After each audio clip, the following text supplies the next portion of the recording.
Good afternoon, everyone. I'm Kübra Büyüksökmen. Welcome to today's webinar. It's my pleasure to welcome all the participants in our webinar titled Language Teaching in Distance Education. As ELT Club board members, we thank Professor Dr. Birsen Tütüniş, Dr. Cem Özışık, and Dr. Doğuş Aydın for their support. Before we start, I would like to invite the head of Foreign Language Education Department, Dr. Cem Özışık, to make his opening speech.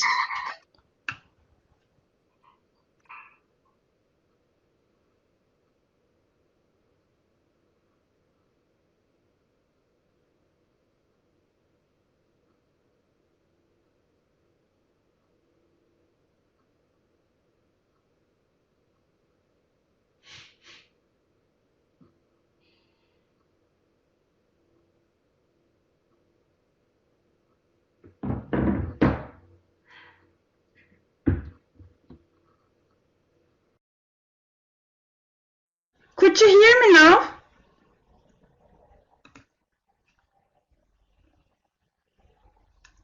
Okay.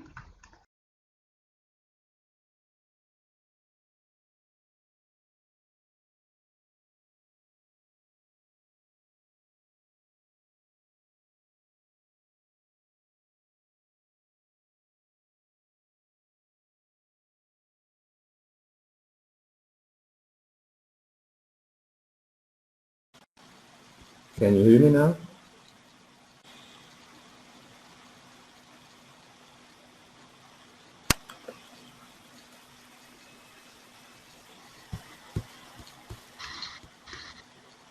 We can hear now. You can hear me now, right? Okay. Yes, so I hope I'm visible. Can you see me as well? Yes. Okay. Thank you very much, Kübra, for this introduction. Dear colleagues, dear students, I would like to welcome you in this webinar organized by our student club, the ELT Club as it is called. And I would like to, first of all, thank the club members for organizing such an event and for inviting such important names in the field of ELT. And I would also like to thank our guest speakers who accepted this invitation to share their valuable experiences with us. Tuncer Hocam, who is a very old friend of mine from university years, Gökçe Hocam, Duygu Hocam, thank you very much for being here with us today. And I think today's topic couldn't be better because, you know, online education has been in the lives of both students and the teachers for more than a year with all its ups and downs. So I think that's a perfect choice for a webinar topic today. And I hope it will be a very fruitful webinar where we will learn more innovative ways to cope with the difficulties of online education thanks to the contributions of our guest speakers. So thank you very much. See you in other webinars, hopefully. Thank you.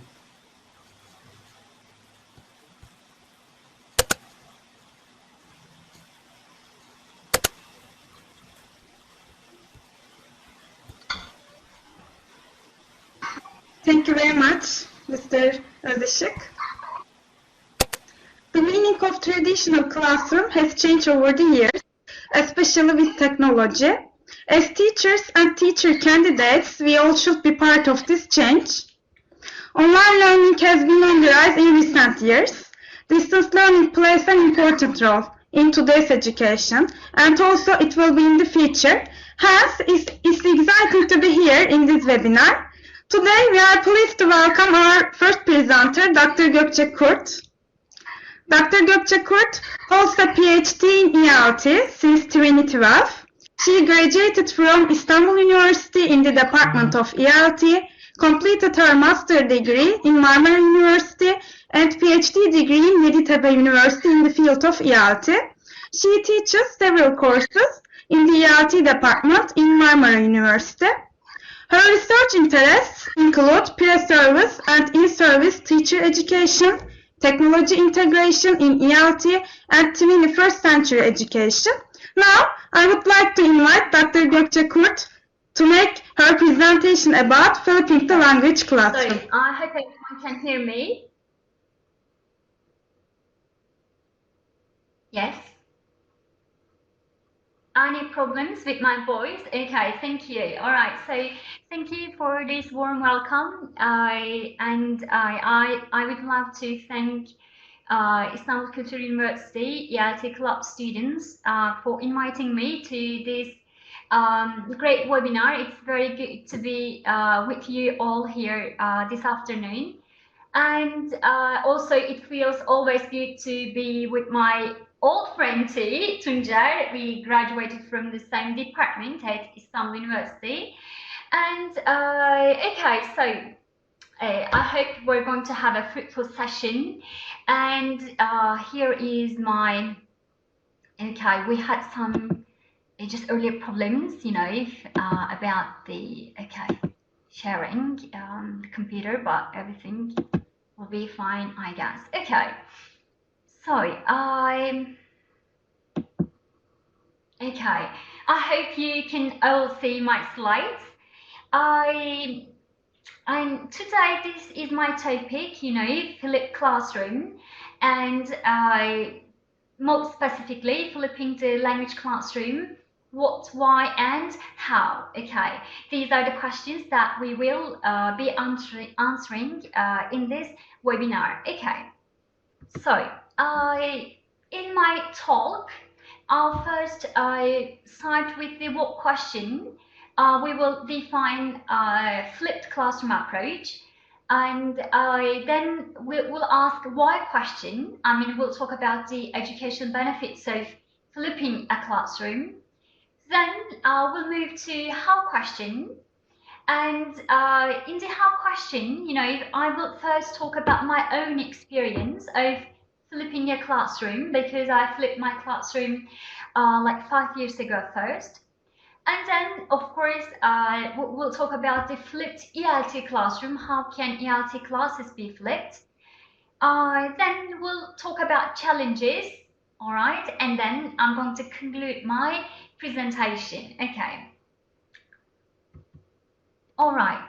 So let's begin with the first question. Okay, what is flipped classroom approach? I'm sure you all have an idea about it, you know. So I have included some definitions here, and we'll start, you know, with a very general definition actually.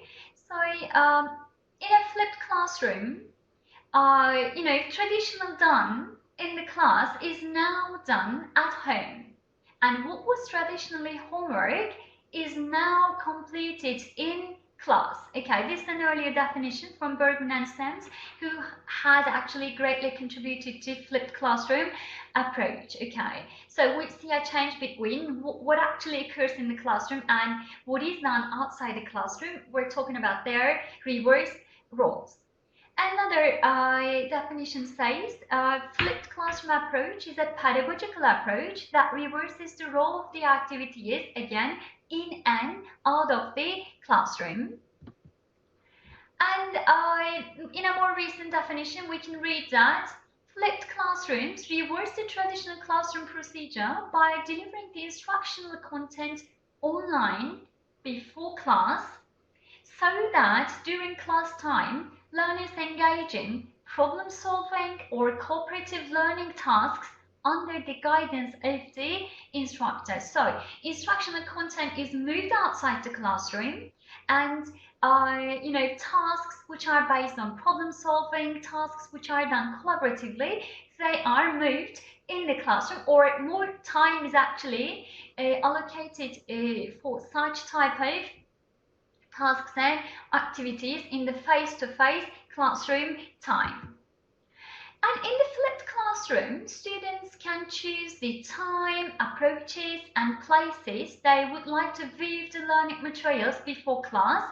We will come to this point, okay, when we talk about the advantages. So students just decide how they learn, where they learn, when they learn, okay, the content. And of course, this shows us that the responsibility in the flipped classroom shifts from teachers to students, resulting in a student-centered learning environment. And more specifically, actually, flipped approach is grounded in the constructivist theory of learning. I'm sure you're all familiar with it. So the theory claims that knowledge is actively constructed by the learner, not passively received from the outside. Learning is something done by the learner, not something that is imposed on the learner. Okay, so here that's what we see, or what we will actually observe in the flipped classroom. Okay, that students are actively engaged in the construction of their knowledge, all right, and learning is something that they carry on themselves. Okay, after brief definitions, I want to continue with the second question, which is why? In other words, what are the educational benefits of the flipped classroom approach? Okay, and I actually, so many studies recently have been conducted on the flipped classroom approach, and their findings revealed some advantages or educational benefits for the approach. So according to their findings, the flipped approach encourages student engagement and interaction, improves students' academic performance and learning motivation. The flipped approach allows students more time to solve problems individually and learn collaboratively with the help of peers and instructors, during the face-to-face classroom time. The flipped approach increases learner autonomy and self-regulation because, students have to decide, how they can learn more effectively, they need to show the efforts to learn. So it's all about, these are all about their self-regulation, but we'll come to this again. And the flipped approach gives students the opportunity to learn according to their needs and preferences, okay? And this takes us to actually differentiated instruction. The flipped approach fosters differentiated instruction and learning by allowing teachers to have more time to guide students and give them differentiated feedback, because when the lecture is moved outside the classroom, teachers have more time to deal with individual students so that they can spend more time with students individually and they can give them more differentiated feedback. This is the idea actually. And again, the flipped approach fosters differentiated instruction and learning by empowering students as they work at their own pace to master content. So this pacing is very important. Students can watch the given material, for example, the material provided by the teacher before coming to class, just once, can view it once, twice, 3 times, all depending on the student. Students might stop it, go back, re-listen, re-watch it. So it's all about, students' own pacing actually. And the flipped approach has also shown to, decrease classroom management problems. We know that, some of the classroom management problems stem from the reason that, or usually occur when teachers are lecturing in front of the board, not very close to students, okay? And when students are expected to sit quietly and listen to the teacher. But here in the flipped approach, as this is moved outside the classroom, and as there are more communicative tasks, and as the teacher, can be with students actually, physically, moving around the classroom, talking to them, just observing them, then, studies show that actually this situation has improved classroom management issues. Okay. So now we understand basically what, flipped classroom is and educational benefits of a flipped classroom. And now I'll continue with the, third question, so it should be 3. How? Okay, how do we flip a classroom? All the advantages, I guess, will be clearer in your mind as I share examples with you in the remaining part of my presentation. Okay, how do we flip a classroom? And the first thing I want to say is this.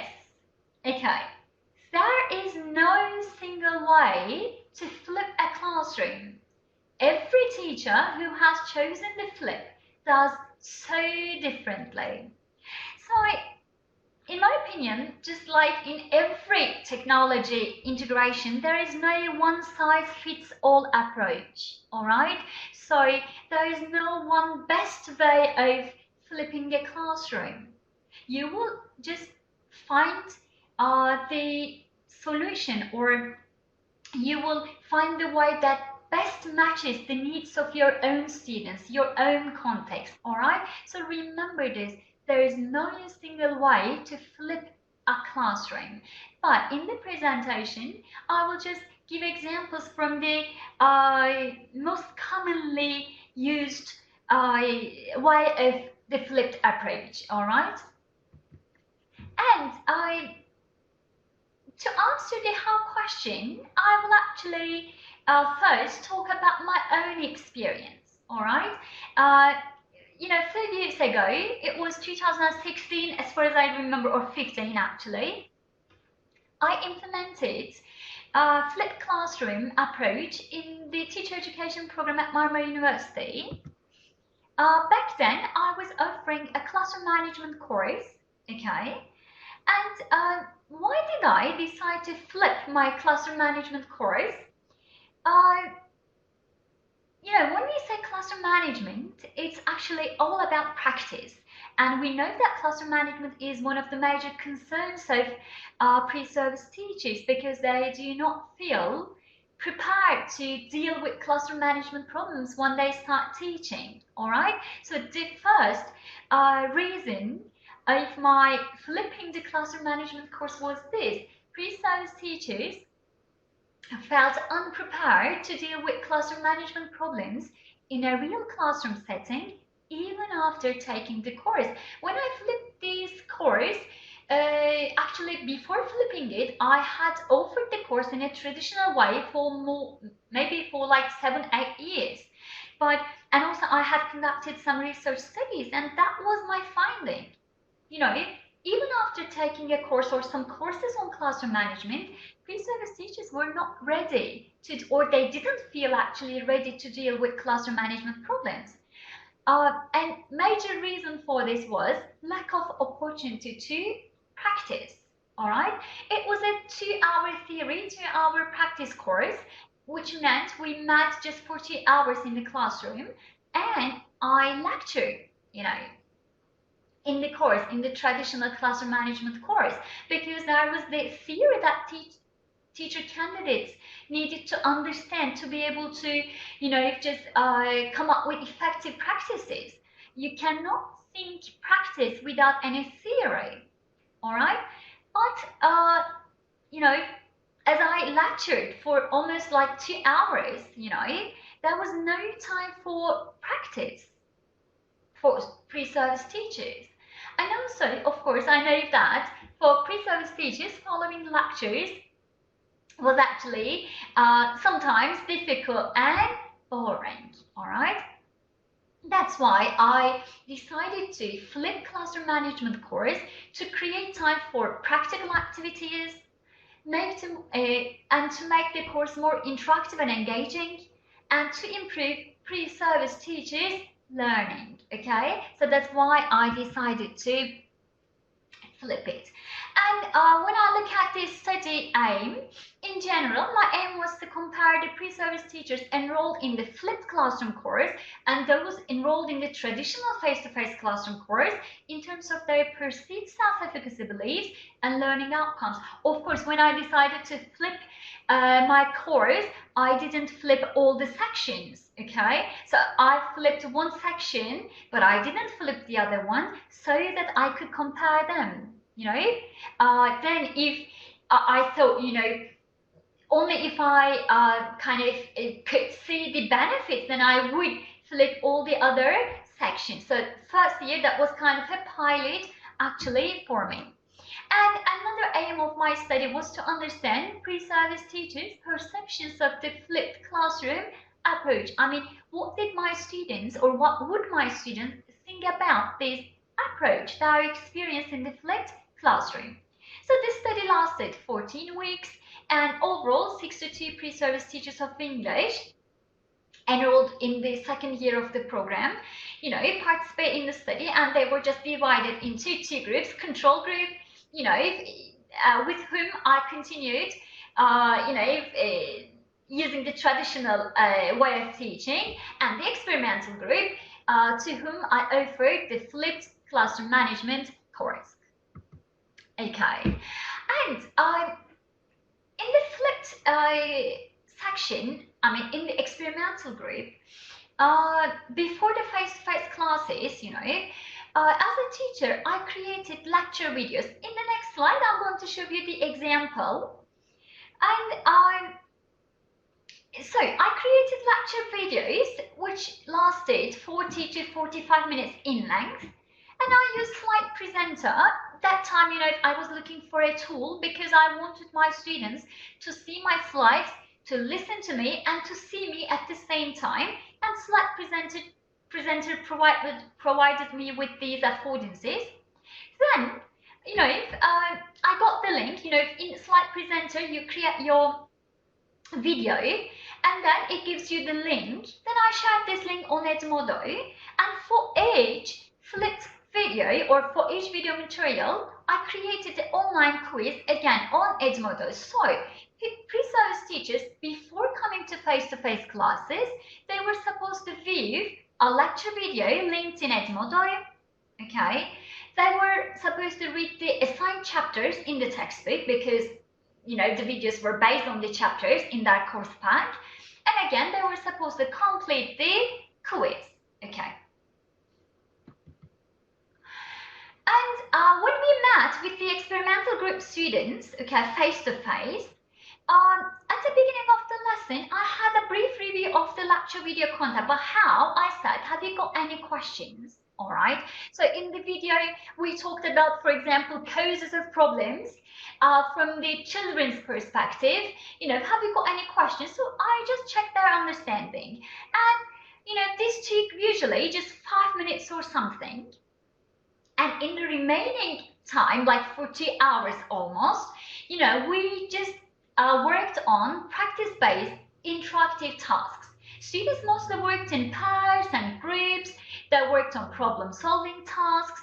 They worked on the analysis of case scenarios. They role-played, for example, they role-played a teacher-parent meeting. They role-played a situation in which one student became off task, another student acted as the teacher, and, you know, we could see in the role play how that student actually reacted to the off task student. And we watched real classroom videos, we commented on them. So for 2 hours, we only, you know, did practice actually. And here is my example video that I created like 5 to 6 years ago. Okay, I'll just play it. I hope you can hear it, because at the moment, you know, I can't see the screen of the Adobe Connect, so I can only see my slides. So Gülşah, you can write to me if everything is okay, you know, if you can hear me, see me well, and if the slides are working. I have no idea actually. Okay, so I'll play the video very briefly. Learned attention seeking strategies. And the need to gain and hold the attention of others is a general human characteristic. And every individual actually has this need to gain the attention of other people. When you look at the early years of life, actually this need is more about survival needs. So babies, for example, you know, need food, need shelter, need care of adults. When we look at later years in human life, we Okay, so that was one example video, and a student watch this video, and they could see the slides that I was using, they could listen to me, and they saw my face, okay? And they watched this, and then they completed the quiz matching, the content of the video, and then they came to class ready for practice, okay? Meanwhile, in the traditional classroom, in the non-flipped one, I continued lecturing using the same slides I used in the flipped videos. Actually, the same content was provided to the control group, and before the class, PTs, pre-service teachers, were only supposed to read the assigned chapters, and as there was no time for practice, I gave them. That was how I traditionally conducted the lessons before the flipping, decision actually. So they were given some classroom scenarios, and they were supposed to complete them as homework. And the other week, we spent just, 10 minutes or something to check their suggestions to classroom scenarios, and only 2-3 students, could share their ideas due to the time limit problem, okay? And of course, I'll talk about the findings very briefly. I collected quantitative, qualitative data, okay? And the quantitative data came from a self-efficacy scale, and its findings showed that students, had increased self-efficacy beliefs in student engagement, instructional practices, and classroom management. So students felt more, ready to deal with those issues, okay, after learning, classroom management issues in the flipped classroom. So the flipped group students' self-efficacy beliefs were significantly higher than the control group students, all right? And also, as part of the quantitative analysis, I compared these two groups' final exam scores, okay? And again, the flipped group students were actually, or they performed better than the traditional non-flipped group. And I conducted focus group interview with 9 students from the flipped group, and here I have included some of their comments, okay? And one student said, most courses in our program are theoretical. There is not much time for practice. When the focus is on theory, I memorize the content and forget it easily. In this course, I learned the theory at home, and we had a lot of practice in class. This way, I could connect theory and practice. They were complementary. I feel I can confidently put my theoretical knowledge into practice in a real classroom environment. Here, what is very important is the word complementary. And this is very important for flipped approach, So students should see the link between the material they view before the class, in my case, the lecture videos, and what they do in the face-to-face classroom. Students should see this.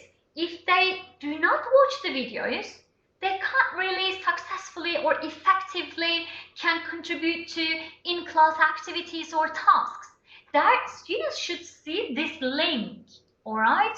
So only this way they will, watch the content that you provide to students. But if students feel that even if I don't watch these videos, I can still succeed, or I can still easily participate in these tasks, etc., they won't watch them, all right? So students should see that the theory they learn, okay, will be needed in the practice they will carry out in the face-to-face classroom. So this comment of student is very important in terms of that. Another student's comment, I really enjoyed the course, especially our in-class meetings. I felt that I was learning.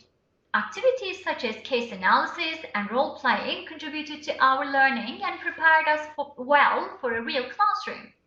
I will remember what I have learned in this course in the future. And here are short comments of other students. I don't feel ready to learn all the time. I watch the video lectures when I felt ready. I watch the lectures whenever I wanted, sometimes while traveling on the bus, sometimes while playing a game or eating. While watching the lectures, I replayed the sections that were complicated again and again. So here we see the pacing issue, okay? So the student says that he or she replayed the sections that were complicated again and again, learning at his or her own pacing. And also, students could learn anywhere, anytime. More importantly, when they wanted to learn. But in a traditional classroom, we expect that they feel prepared to learn at that moment, okay, when we lecture. But here, we gave students this freedom about their learning and this controlled responsibility about their learning.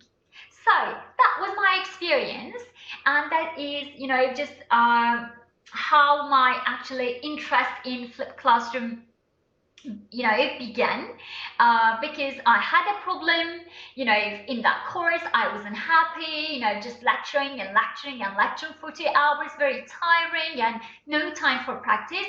Then flipped classroom approach was my solution, okay, and it really worked very well. And after that, till the change in the curriculum, recent change actually, I offered the flipped classroom management course in the department, and had very positive, feedback from students. All right, what about now? We're still answering the how question, but this time we'll be answering it in relation to an ELT classroom, okay? How an ELT classroom might be flipped. Okay, so how? The first question that teachers should ask, is this: what is the best use of my face-to-face class time, okay, actually to decide on the content, okay, of the flipped classroom? So ideally, we expect teachers, to say that, best time or best use of face-to-face classroom time is about, or I can imagine a classroom where students are interacting with each other, they're actively engaged, working in pairs, working on groups, working on tasks, projects, coming up with outcomes, doing their presentations. So that would be my answer to this question, okay? So teachers ask this: what is the best use of my face-to-face class time? And think about the other activities that take time in the classroom.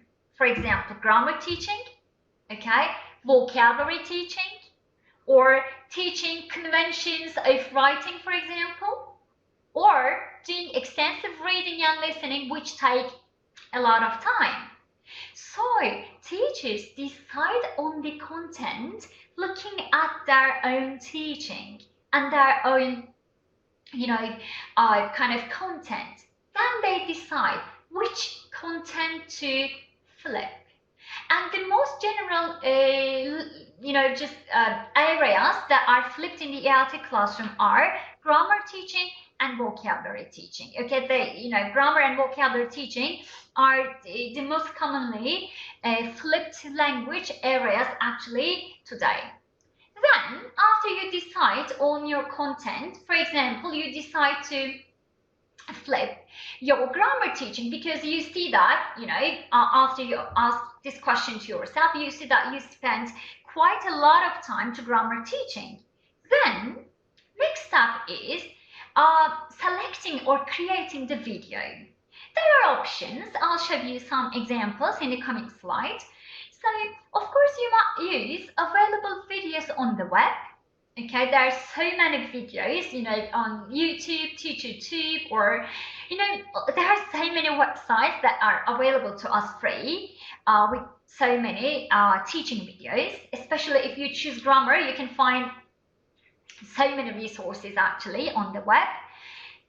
An alternative is teachers creating their own videos or combination of both. The choice will depend on your own context. But, okay, of course, I'll share my recommendation, but we should keep this in mind. Students relate to videos featuring their teacher's voice and instructional style. This is what studies show us, okay? Students are more engaged when they see their teachers, their own teachers, when they hear their own teachers on the screen. They want to learn from a teacher whose instructional style is familiar to them, all right? But when you find an available video on YouTube, for example, the teacher is not familiar to them, and the teacher's gestures, the voice, instructional style, not familiar to them. That's why, you know, I wanted my students to see my video actually when I created my own flipped videos, okay? Because I found that students want to see my gestures, want to see my, you know, teaching style, and students were very happy about the, you know, videos actually. I mean, seeing me, hearing me, etc. Okay, and also another concern is it's not always easy to find a video, available video matching the needs of your students or matching the proficiency level of your students, exactly matching your content. All right, so what is more recommended is teachers creating their own videos and maybe supporting it with available videos. Some kind of a combination might be suggested, but personally, as an instructor who experienced the flipped approach, okay, I can recommend teachers creating their own videos. And of course, teachers can create videos in different ways, okay? For example, you know, there are so many available free screencasting tools, you know, and the first one is an example for it. So, you know, let's see. This is one example of a flipped video. Okay, so here is the information that I told you, but some information is missing. Can you remember what it is? So I really enjoy what? Can you remember? Yeah, I really enjoy travelling. Can you remember the other sentences or the other information in the sentences? Pause the video and try to remember. When you've finished, continue the video. So here's the information then. So I really enjoy travelling. I'd like to go to New Zealand. I hope to go there in the next 5 years.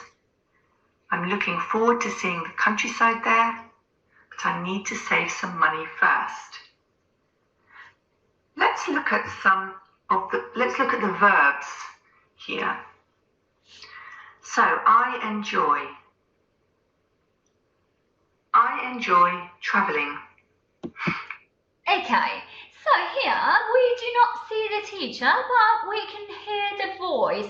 So that's one option that teachers can actually create, screencasting their, you know, just kind of recording their screens, and students, when they are just looking at the screen, they can at least hear their teachers' voices, okay? Here is another teacher-created video, another style.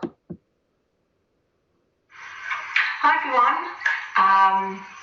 So I'm going to tell you about my plans for next weekend because I'm really excited. I'm going to go to London. I'm going to see my friend from university.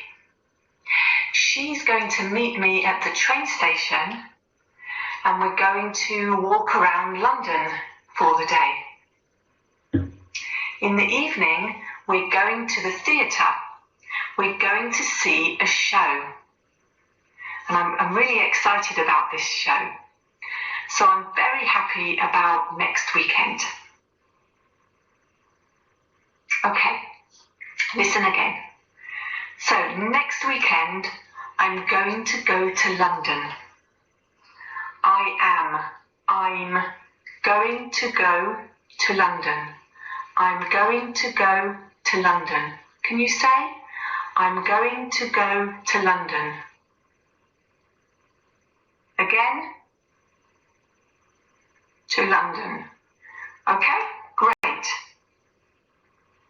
My friend,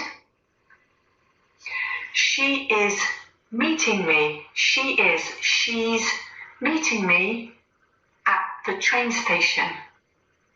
She's meeting me at the train station. Repeat, she's meeting me at the train station. Again? At the train station. Okay, hold on. Found it. Okay. I'm going to go to London. My friend, she, is going to meet me. My friend, she, is going to meet me.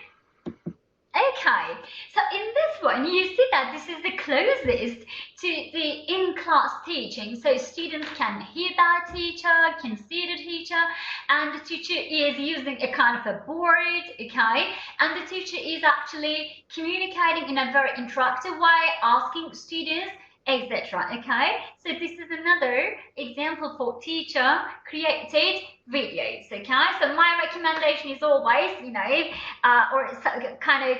is creating similar videos, just like I created, or this one, or different styles, but somehow it's good for students to see their teachers on the screen. Okay, and the third one is a video created by a publishing company, you know, Macmillan, as far as I remember.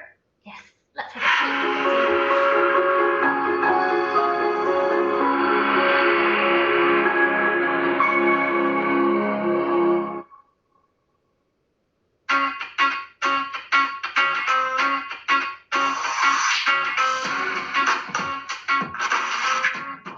Hello there, welcome to a new Gateway Flipped Classroom video.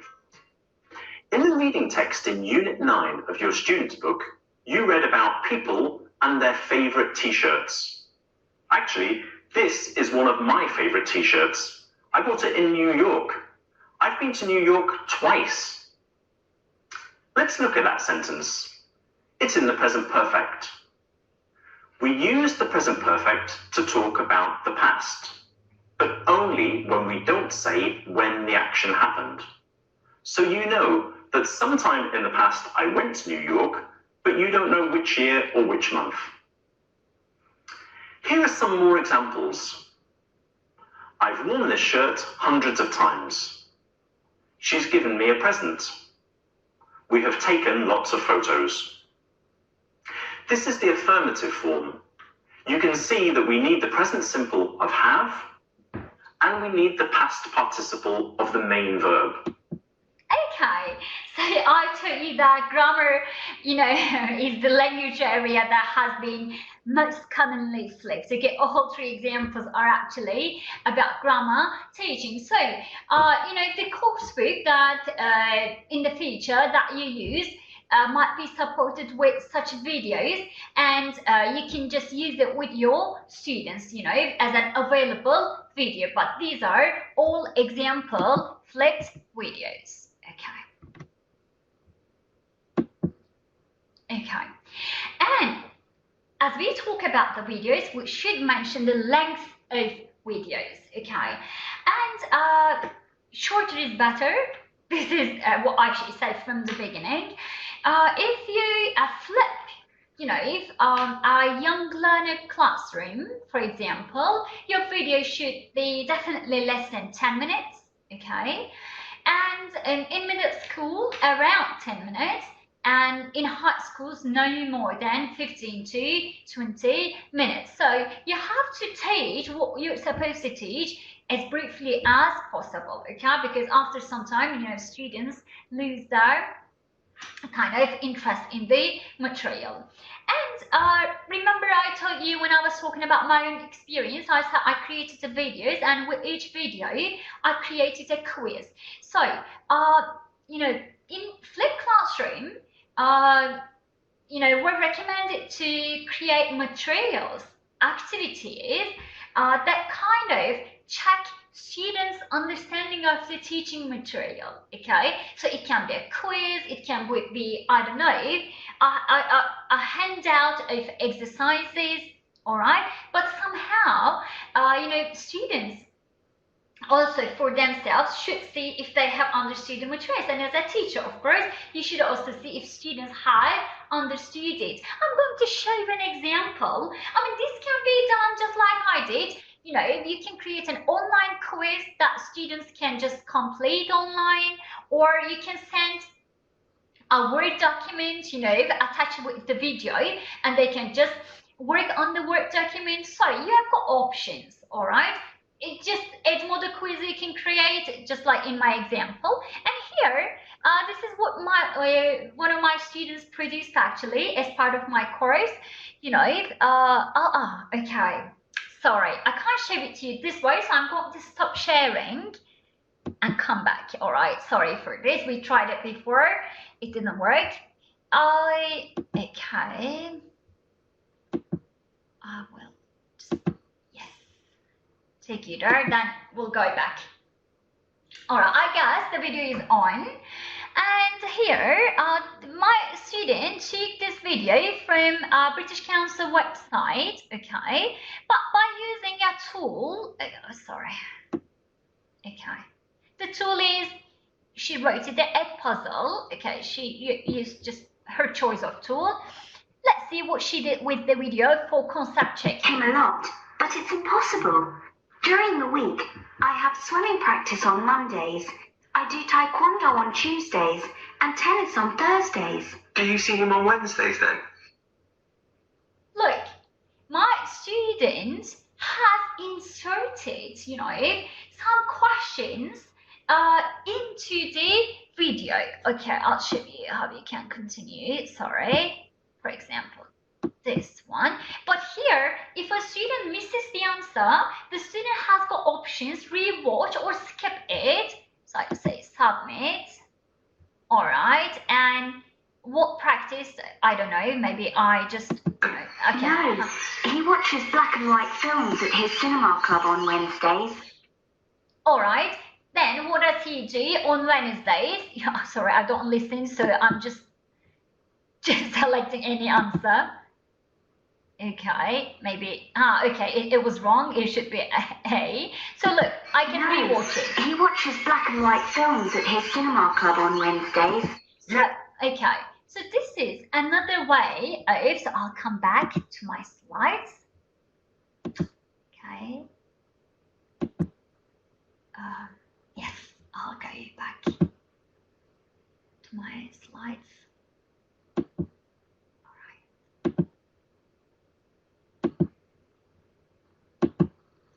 Okay, and you see that's another option. So you first, for example, create your video, or you select an available video, just like my student did actually, and you can, using any tool, she just selected a puzzle. I'm sure there are other tools as well. You can insert your concept checking questions in the video, or you can just provide students with questions at the end of the watching. All right, then, so you flip the classroom, students do all this before coming to class, watch the video, do the activities, okay? So they come to class ready to do what?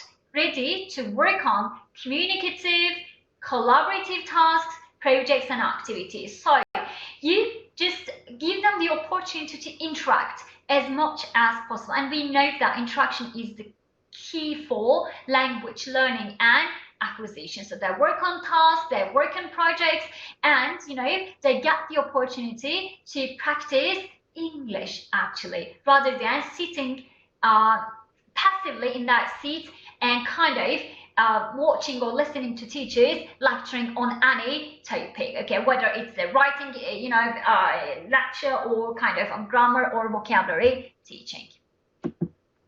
Okay, of course, nothing is without challenges, all right? So flipped approach comes with its challenges. Of course, I'm sure you're thinking about this. The first challenge is non-completion of assigned work. So here, remember I talked about this complementing issue as students, okay? Students, need to see the value of the material that they are supposed to watch, for example, okay? And somehow they should see the connection between what they view before coming to class and what they do in the classroom. This will, I can't say 100%, deal with this challenge, but definitely will improve the number of students completing the assigned work. And of course, flipped approach requires effective self-regulation. So students should decide, should have some abilities to work on themselves, to learn themselves. All right, so that's another challenge. Some students may lack it. And learner and teacher attitude. So some students might have negative attitudes towards, flipped approach. They might say that, they might find learning themselves difficult or tiring, and they might say, oh, I can't do a lot outside the classroom, etc. And teachers might find it difficult to create their own videos, might find it, time consuming, for example. But based on my experience, I can tell you that yes, it's time consuming. Yes, it's difficult. I had related to technological issues. When I created my videos, I had several technological problems. Sometimes I recorded myself for 50 minutes, but then the video was gone. So I had to re-record myself. It happens. It's tiring, but I used the same video for 5 years. And you won't believe, but in the videos, I had different hair colors, different, hair in different lengths, because some of them, I changed the videos in years. But when you create the video, you use it for many years, all right? And technological issues, all right? Some students may not have an access to technology, but in the pandemic days, many students got actually access to it. But before you implement it, I recommend you to find out students' access to technology at home. So to conclude, all right, I recommend that in the future, when you start teaching, begin by flipping a small portion of your class. Start small, all right? Then reflect on the process. What happened, how did you spend the time that now you have in the classroom, face-to-face time? And what about students' reactions to it? Talk to your students, ask their opinions. Then, as you get, positive attitudes from the students, positive comments from the students, you can actually flip more areas of your lessons and then enjoy the flipped classroom. All right, so thank you. All right, so I think I'm not late, hey? Okay. And I hope Thank you very much, Dr. Gökçe for your inspiring presentation. Now we have a question-answer session. You could write your questions on the chat box. We are waiting for your questions.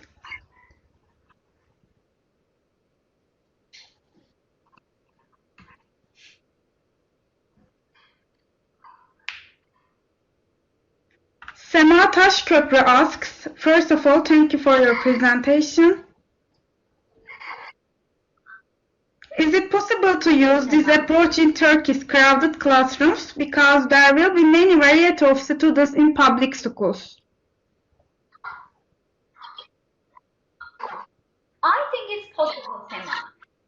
In my opinion, hatta I recommend it to use more in public schools, because in public schools, class hours are very limited. You know, just few hours in a week given to English, and most teachers love grammar teaching, all right? And as classes are a bit kind of crowded, as a teacher, you cannot spend a lot of time on communicative, interactive activities. So if in your classroom, if students have an access to technology at home, because this is the point, you know, so somehow they need an access to technology at home. If they have an access to technology at home, the flipped approach will Okay. you know, as long as students have an access to it. And one thing, Sema, I can add, you know, student, you might, before you start flipping, you might consider teaching some kind of self-regulation strategies to your students, you know, how to kind of, or some also training on technology, you know, how they should watch the videos, you know, and you can tell them that if you don't understand, you can listen to it again, kind of self-regulation strategy. Some strategy teachers might also facilitate. Okay. Any other questions?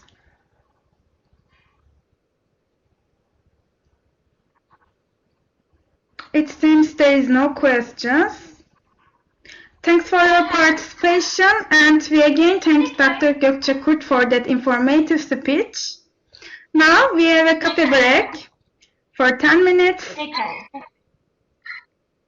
Okay. And before you go, Cem Hocam, thank you very much, you know, for being here as well. Sorry, I just, you know, I was kind of in a hurry to start my presentation, so I couldn't say hello to you. Thank you. Thank again. You. Okay. It was very, yeah, thank you. See you. Now we have a coffee break for 10 minutes. After break, we will continue with Dr. Tuncer Can at 15:10. Thank you.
Welcome back, everyone. Our next presenter is Dr. Tuncer Can.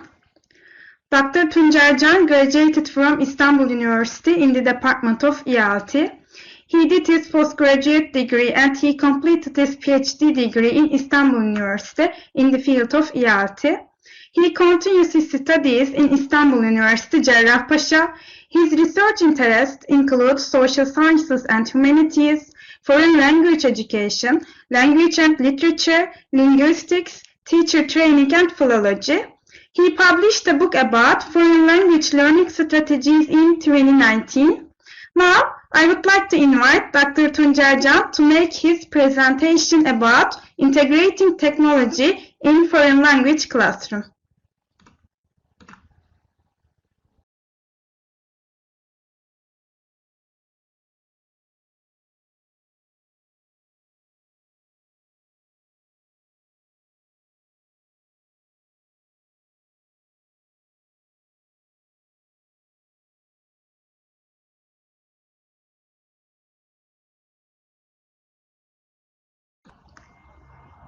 We cannot hear now.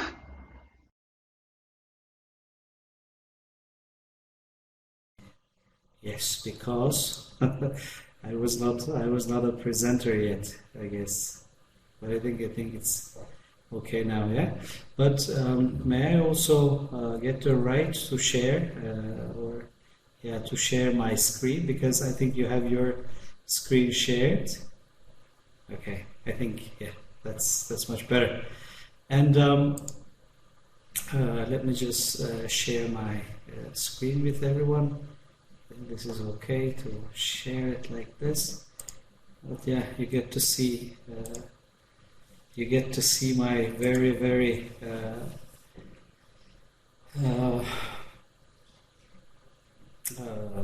busy screen.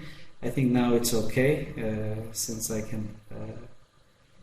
you can right now see my screen for this presentation. And thank you very much for this very nice presentation about my CV. Today I'm going to talk about integrating technology in foreign language classroom. So we are going to be talking about why we are integrating technology in foreign language classroom. We are going to talk about what's happening technology-wise. We are going to talk about what's happening with foreign language learning, and this is how we will conclude today's presentation. So let me just introduce very briefly myself. I'm representing Istanbul University, Cerrahpaşa now. I'm a graduate of Istanbul University 2 years ago. Some people just decided to split the university into two, and now I work for Istanbul University, Cerrahpaşa. But as Shakespeare says, what's in a name, right? A rose by any other name would smell as sweet. So it's the same university, it's the same school, only the name differs now. But I'm a proud graduate from Istanbul University, and also my master's degree, and also my PhD.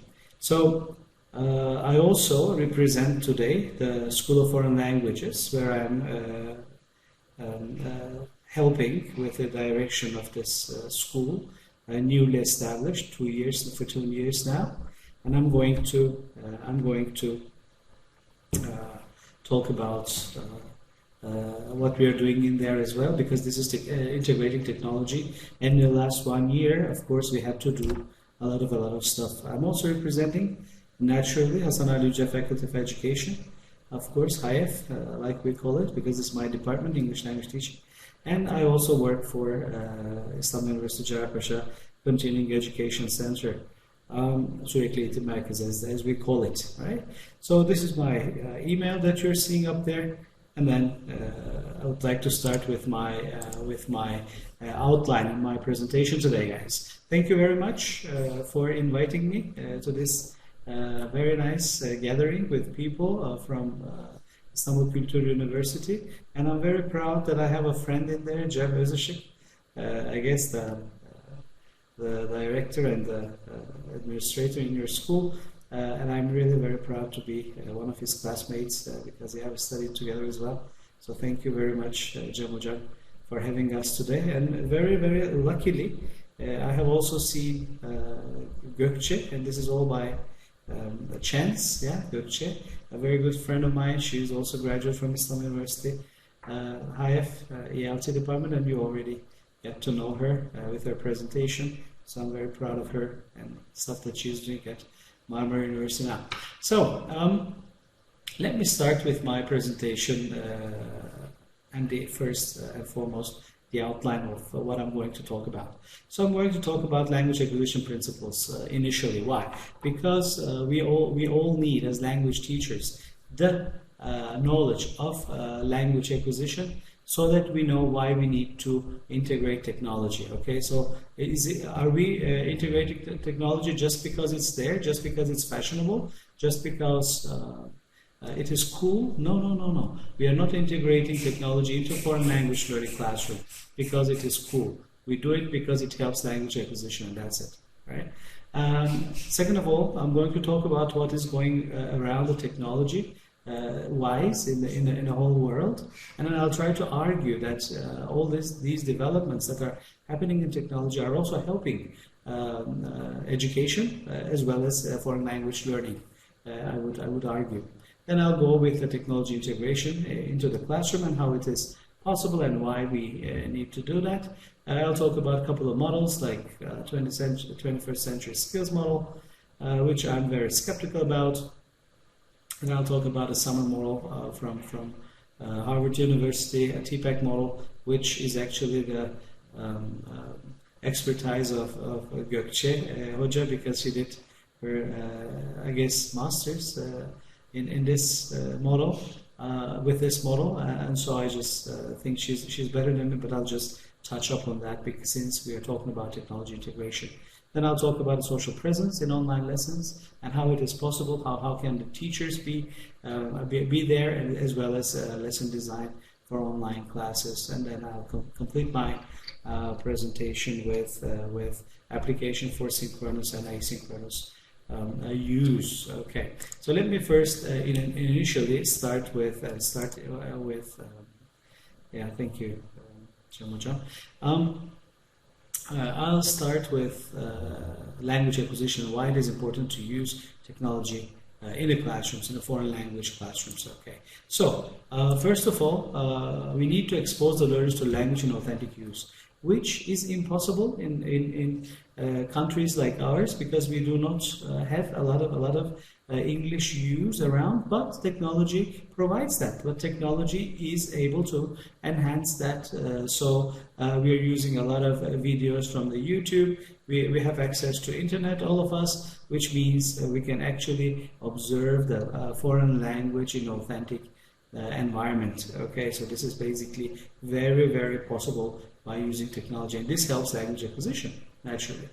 Second of all, we need to help learners to pay attention to features of authentic input, and this is also very, very easy by using technology. How? Well, what you're seeing right now is a presentation which some words are in yellow, some words are in white, and you understand that the yellow words are more important than the other. So this is how you can actually use technology to help you take the attention to the features of the information.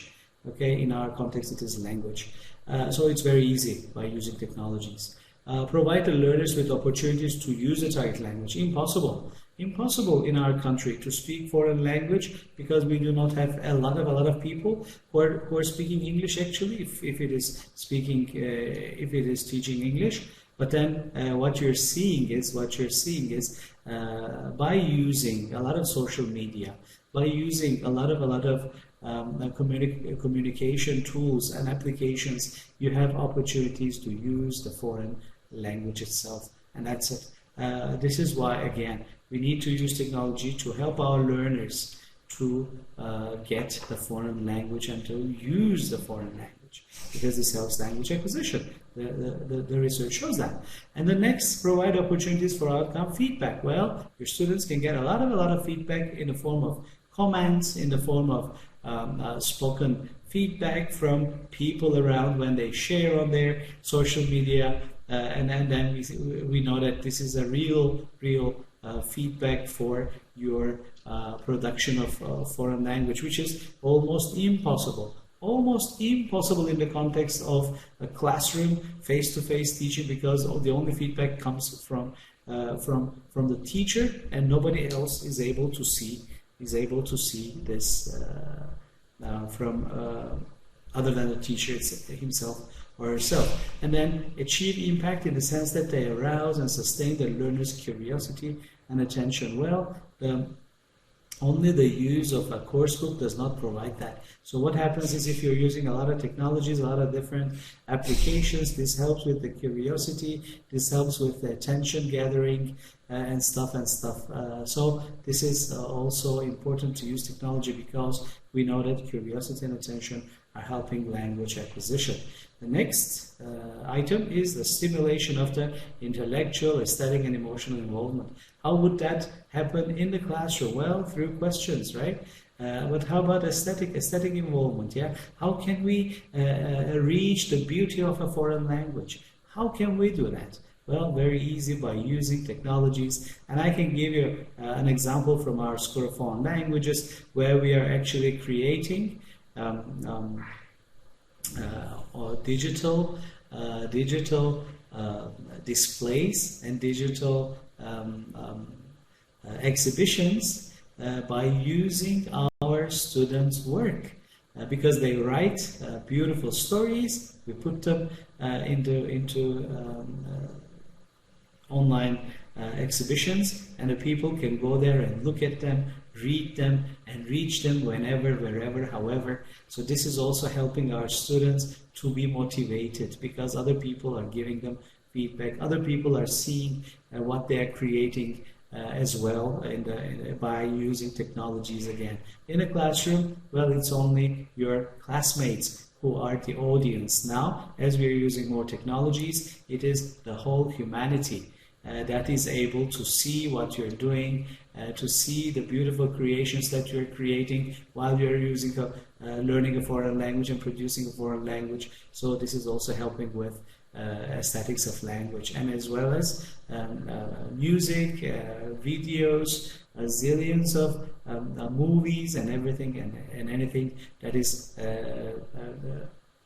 reachable and accessible through the internet. All right, and then comes in emotional involvement, because what you create motivates you more, because you like it, because you want to share it with more people. So this is basically why we need to use technologies, right? Because they are helping acquisition of foreign language in the first place. And then let's look at what's happening around the world.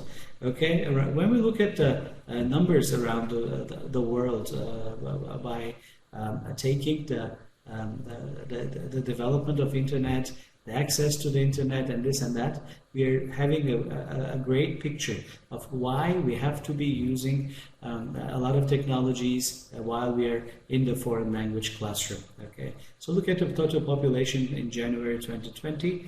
Well, this is more than 7 billion people, almost 8 billion people, and 55% are living in cities. Okay, and then there are almost 5 billion plus people who have access to mobile phones, which means 70% of your students are having mobile phones in their pockets all time, not only in the classroom but also outside the classroom, which means you can access these people by linking to them, by using technology, linking to them the opportunities that you want to be using for language learning. And look at the internet users. It's 60% of the humanity right now is able to use internet. They have reliable internet, okay?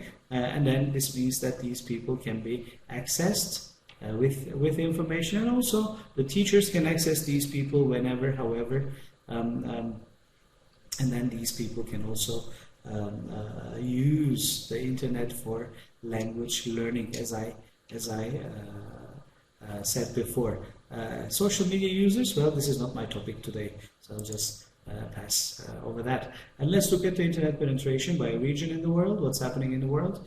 So Southern Europe, where Turkey is also part of, you can see that 83% of the people have ground internet or access to the internet somehow. If you were living in Northern Europe, Western Europe, that would be more than 90%, and Eastern Europe 78%, and Central Asia 54%. But I looked at the numbers for Pakistan recently because I was teaching a course in there for Pakistan teachers. It was only 22% reliable internet, so huge differences in humanity.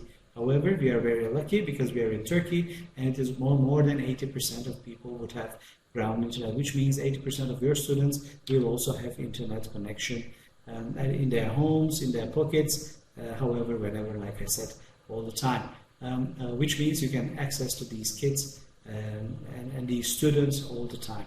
All right, let's look at let's look at Turkey, and let's look at what's happening in this country as well. So 80 plus million people, 75% live in big cities. Yes, of course, no problem about this. 92% of people would have mobile phone, and I guess right here in this very small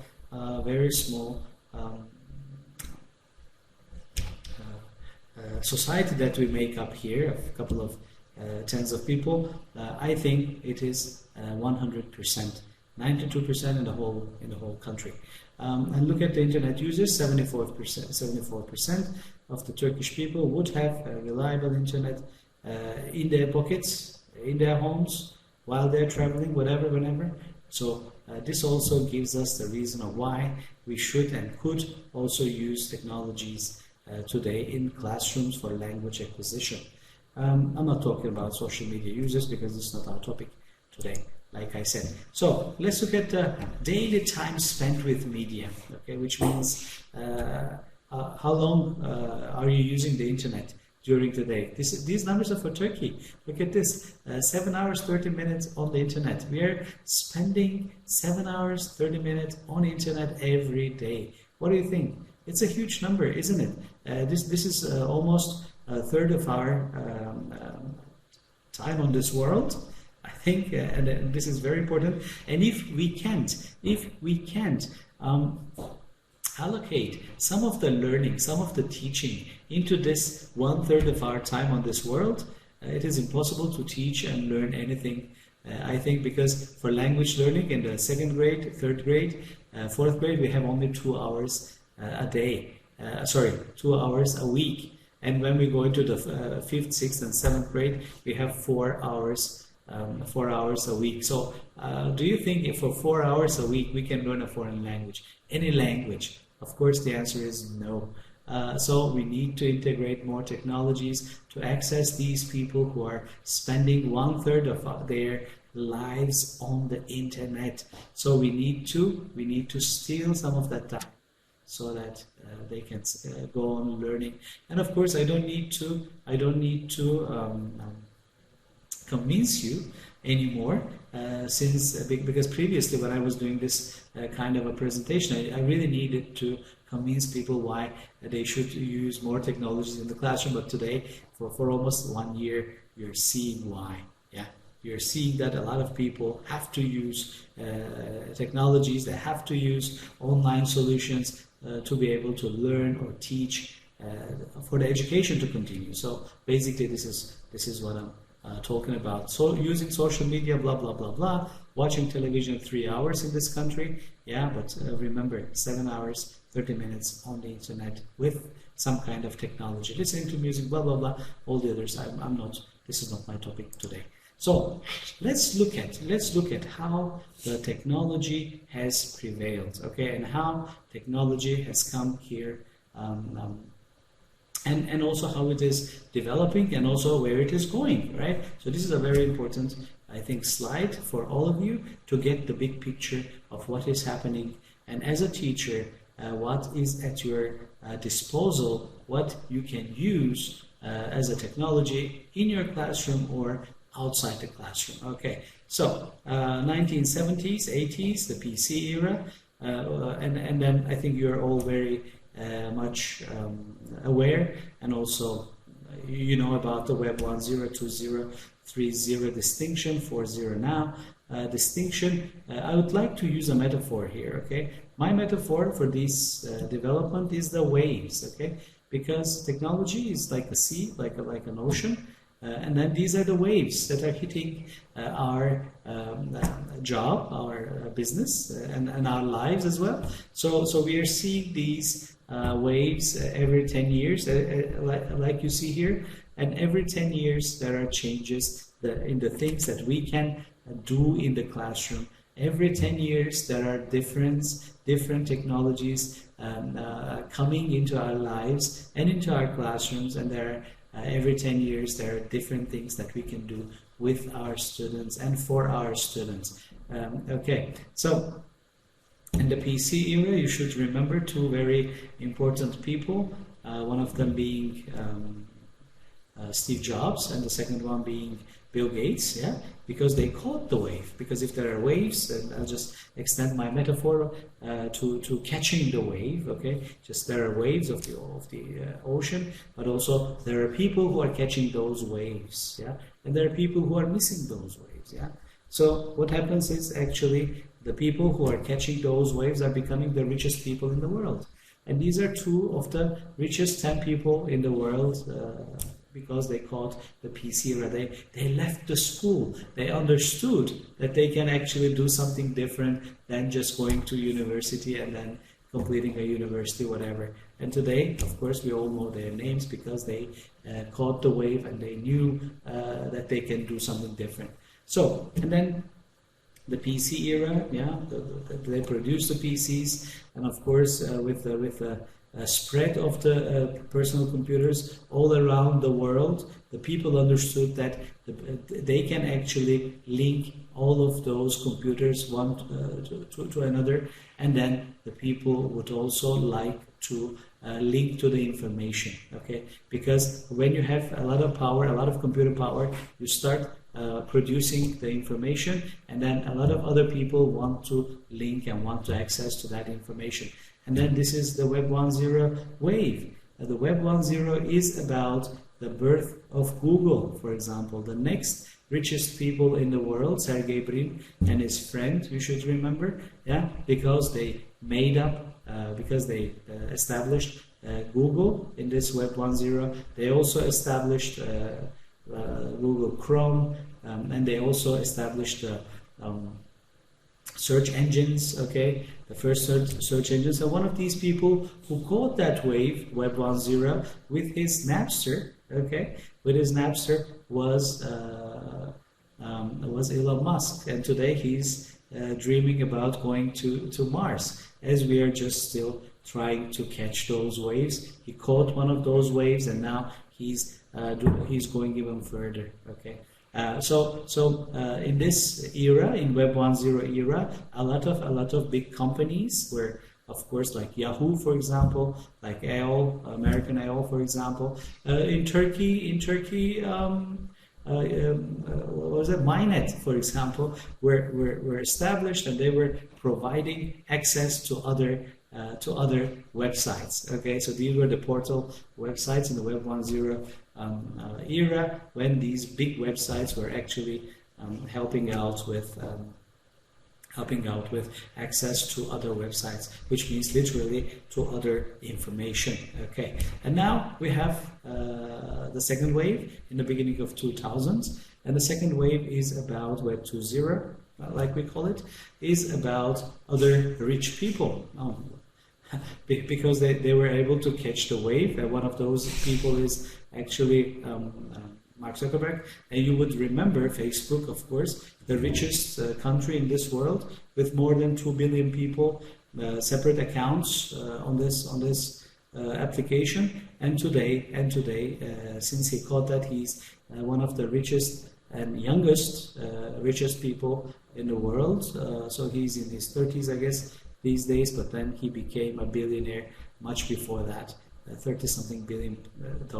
So anyway, what did he do? What was about Web 2.0? Well, it was about giving the people like yourself and myself very simple people like yourself and myself the strength to create content. Previously in Web 1.0, the content was provided by big companies only, and we people were passively just viewing that information. But now, people like yourself and myself, very simple people, we're able to create that content. How? Well, we are taking pictures, we are producing texts, we are writing stuff on the internet, we are blogging now in 2.0, okay? And now we have new people who caught the wave, the bloggers. We have the new people who caught the wave, the social media developers, okay? And of course, you contributed into that as well because you were creating, and you're still creating.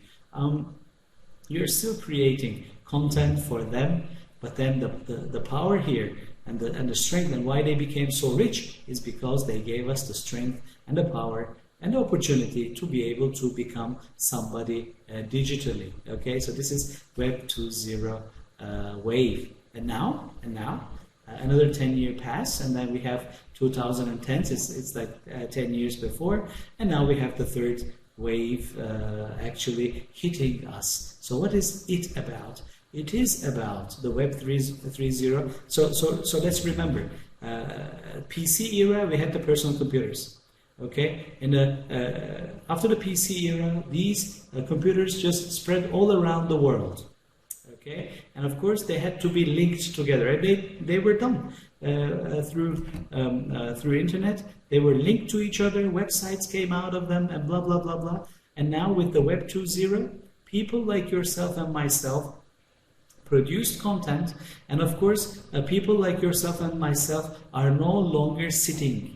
Okay, what we need to do is actually walk around, because we are active entities. We have to walk around this and that, and in Web 3.0 what we actually have is the wireless coming in, and of course not only our computers but also our phones, the smartphones, and also our watches, and also a lot of other things all around the world are linked to the internet, not only computers.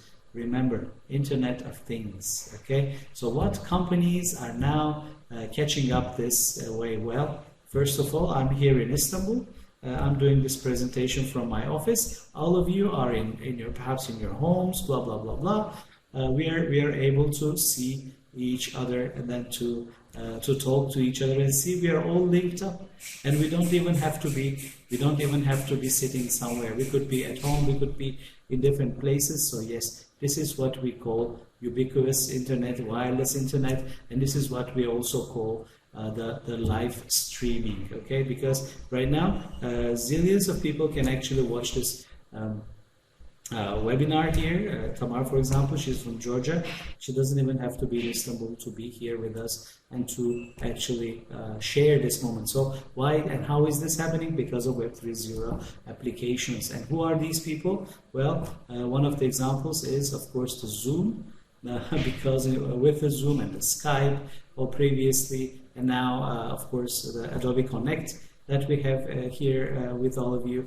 These are the new technologies that are prevailing, the live streaming technologies, and of course activity streams like what's happening right now. And of course we are all linked together, okay? And we are sharing all the world. We don't have to sit in an office or at school or somewhere. So these people are becoming rich now. They will become rich. Before the pandemic, Zoom had only 30 million subscribers. Right now they have 300 million, if not more, and the worth of Zoom goes from $300 million into $42 billion. So think about this. And then all other big companies like for example Amazon, yeah. Jeff Bezos, for example, they're catching that wave of 3.0 because they are linking everything and everybody to the internet sphere. And even these days, I don't know if you're hearing about the Turkish Amazon ad these days. That's on the radios, on televisions. They're saying that it doesn't matter where you are.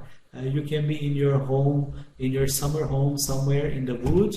You can be in the big city, in your apartment in the big city. It doesn't matter. We will reach you. This is the point. This is the point of Web 3.0. And then, of course, Amazon is selling so much. They are becoming so big because they can link anything and everything to the internet, and this is why they are doing so big. So my question here, well, these people are becoming so rich and this and that. You as a teacher, which wave did you catch? This is the question. This is the question of why I'm doing this presentation, because I want you guys to catch one of those waves and become a really respectable teacher. And that's what I'm after, right? I know that you are not going to become Jeff Bezos or Mark Zuckerberg or anybody else, the names that I referred to, but I know that some of you will be really very good teachers because you're catching the waves that the internet and the technologies are actually giving to opportunities, and if you can seize those opportunities in your classrooms, you are becoming respectable teacher, and of course which is equal to becoming the richest person in the world, of course, in our context, right? I know that you will never make $1 billion, but I know that you will be loved as much as $1 billion. I know people will love you when you're catching those waves. And now we are coming to the Web 4.0 wave. It is striking these days. It is all about artificial intelligence, robots, intelligent personal agents. The only thing is, right now we do not have, and still do not have, good products. The products are developing, but the products that I was talking about when I'm talking about Web 3.0, 2.0 and 1.0, the products are there. You can use them today, no problem, but there are few products that you can use in the 4.0. One example is Siri, that we all have in our pockets. Works with artificial intelligence, understands our language, is able to respond, but is of course far from being a real and good product. It can only do 1 and 0 tasks, like for example, well, call blah blah blah. It can call blah blah blah, really, but then cannot do lots of other things that real human beings or real personal agents can do for you. Okay, so there is still time. Robots, well, most definitely in the next 10-20 years we will have more robots working with artificial intelligence, doing more tasks that the human beings can do today, but it is highly unlikely that today we will have those, not in the 10-20 years time at least, because today, since artificial intelligence is not developed that much, what we have is only 1-0 tasks. Do this, they can do it, but they cannot think and actually continue doing. Another good product that is developing these days, and I'm seeing Elon Musk is doing very well with this, is actually driverless cars. Okay, a lot of investment into that goes into that, because most probably in the very, very near future, not even 10 years perhaps, we will have driverless cars driving on our roads, and of course they are going to be majority. We still have some examples, but they are not the answer yet to the whole question. So I'm not going to deal with this anymore, but I want you to think of this ultimate question: which wave did you catch? Yeah, this is important. And I'm going to show you what waves I caught in my professional life, and try to show you what you can use for your students in the language learning. Well, emerging technologies and practices and influential trends in 2020. Well, because of the pandemic, everything and anything goes, of course, technology-wise, goes very well, but I'm going to look into only one item here, which is the social trends and the well-being and the mental health of teachers as well as students. Everybody is applauding at the health workers, yeah, the doctors and all other nurses and everything. By the way, my mother is a nurse, was a nurse, a retired nurse now, so I'm really very respectful towards them. Yes, of course, but they helped more than, I don't know, 50 million people in the world. Yes, this is true. This many people caught the virus. A couple of thousands people died. Of course, well, that's a reality. But the point, another point here is that a lot of people are missing is 1.7 billion people. I repeat, 1.7 billion people stayed at home, especially in the first 6 months. They couldn't go to school, they couldn't do anything, and who kept them healthy? Who kept them mentally healthy? And of course, who helped them with the language acquisition, or who helped them with the information acquisition and learning, simply, with education simply? It's the teachers. 100 million teachers were actually helping these 1.7 billion. So I really think that another context that should be really praised is the teachers who helped their students to stay well mentally and of course cognitively, and then I think they also deserve an applause, rather than always talking about, well, the teachers didn't do anything, it is education is a blah blah blah. I don't want even to talk about these negative comments. Well, of course, this is the only item that I want to talk here. All the others you can just read for yourself, because I'm going to share this presentation with all of you. 21st century skills. Well, I'm not going to, of course, give you all the information about the 21st century skills, because this is not my topic. Actually today it is only why we need to integrate more technologies. It is because lots of the things, lots of the items that are here are actually descendants from the 20th century, and this is not even a topic, okay?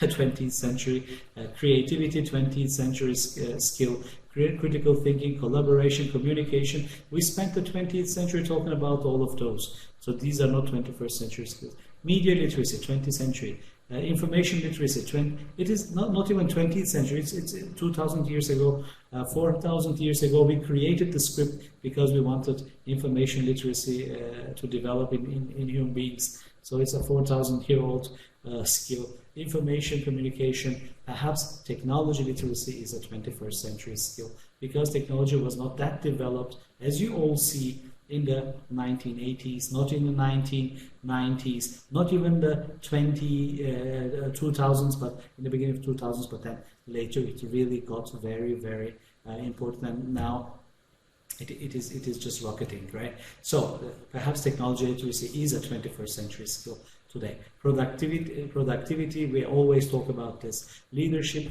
always talk about this. Flexibility, always talk about this. Adaptability, so you see, social cross-cultural skills, come on, all 20th century we had this. Okay, I think this is finished now. Initiative, self-direction, I'm not sure about this, because it has always been there. Environmental literacy, the end of the 20th century, we always talk about environmental literacy, we always talk about global warming and this and that. Global awareness, the same, 20th century skill. Financial literacy, perhaps this is 21st century skill, because previously you don't need to understand a lot from money, but today you can be very rich in one night. Today you can be the poorest person in the world only in one night. Okay, so it is important, and we experienced this only on Monday, so only yesterday and over the weekend. So I think you should really be financially literate as a human being and as a teacher as well. Health literacy, obesity, 20th century. Civic literacy, it is the beginning of 20th century. Okay, so these are not. But my point here is actually technology literacy is a 21st century skill. All the others 20th century.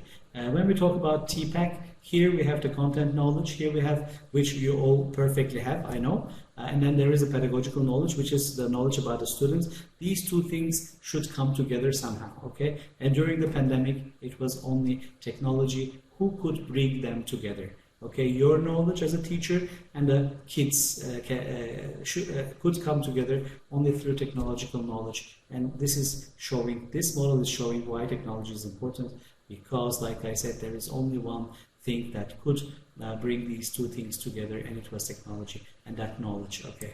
The next model that I'm going to talk about is the summer model. This is Ruben Pointadura from Harvard University, and of course when Ruben Pointadura from Harvard University was developing this, he was actually thinking about people like myself, for example. I graduated from HIF, the ELT department, 20 years ago, and the things that I'm using right now, I have never heard of 20 years ago, okay? I graduated in 2001, and Gökçe Hoca as well, she graduated 20 years ago. I don't think she ever heard about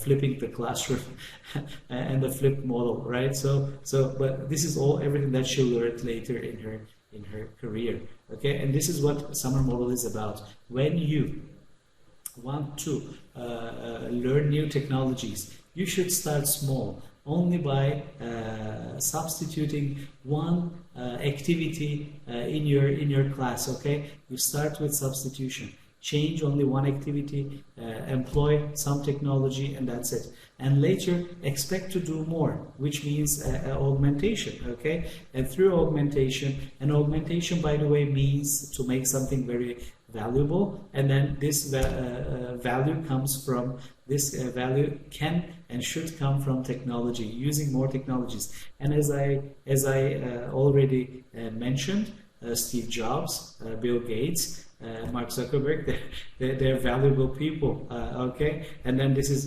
because they were able to augment, they were able to enrich our lives by giving us strength to collaborate together, to share, to create, and to do lots of things online, okay? So this is basically augmentation, okay? Start doing more technologies in your classroom, and then modify.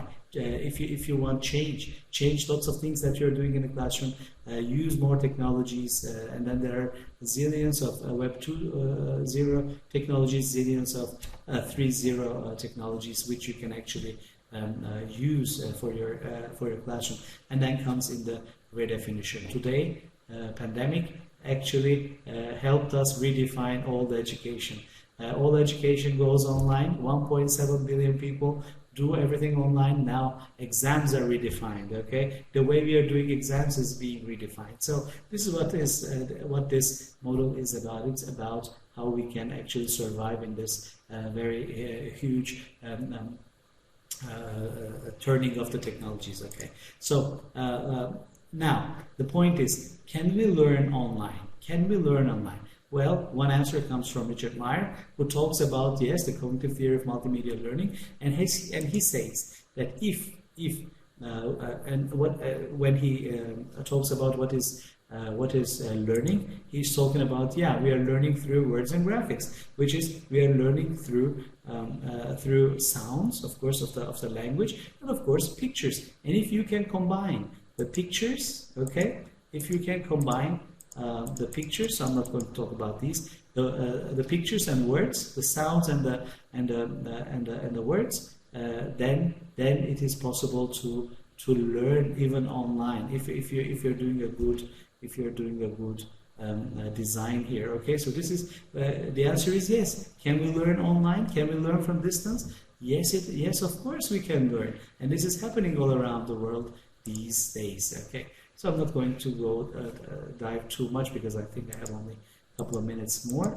And there are lots of other principles that he's putting forward to prepare to design your materials online. And if you go into those, of course, you will help your students acquire a foreign language better.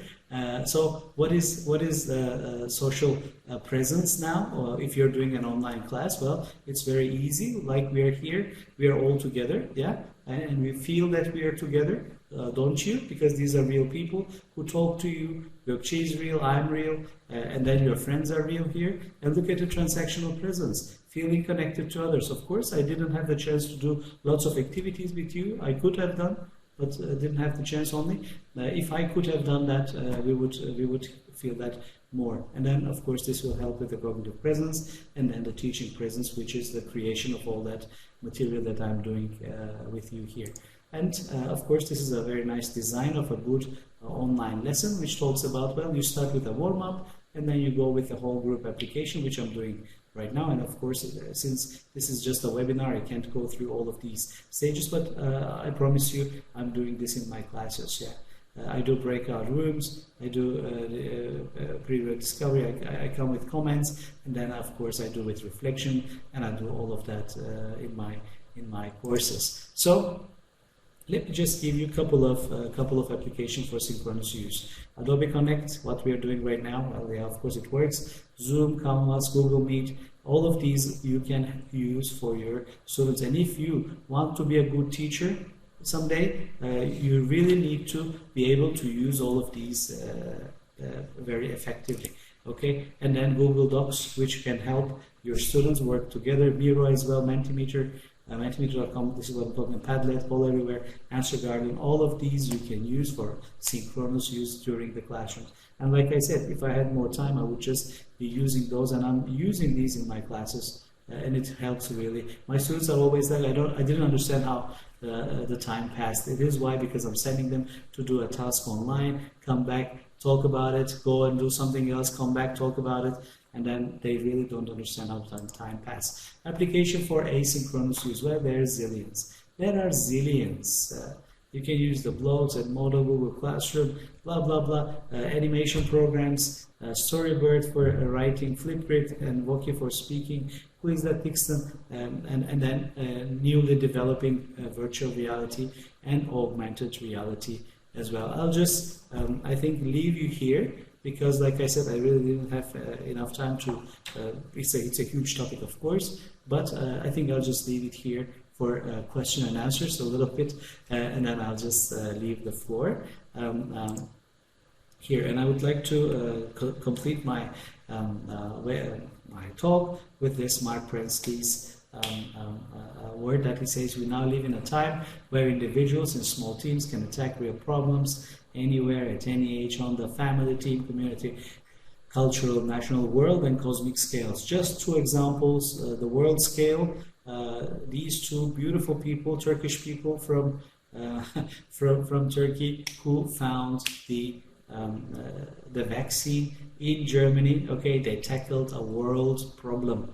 Okay, a small family of two people, a man and a wife, and then this is and then the cosmic scale. Well, this is Elon Musk, another example. 800 people work for him in his companies, and now they're talking about going to Mars. Come on, guys. We are 80 million people plus working in this country, not even dreaming about it. Okay, he's only working with 800 people, and this is my two last things. So we really need to employ more technologies in the foreign language classroom, because this will give more opportunities to your students. Okay, so yeah, this is my email, and I think I'll just leave it here, guys. So thank you. Am I on time? I guess not, but still.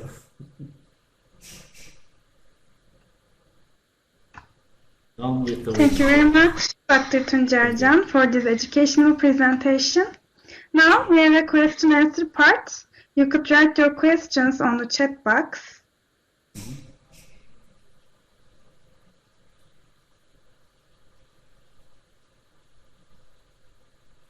And I'll be more than happy to answer them. We are waiting your questions.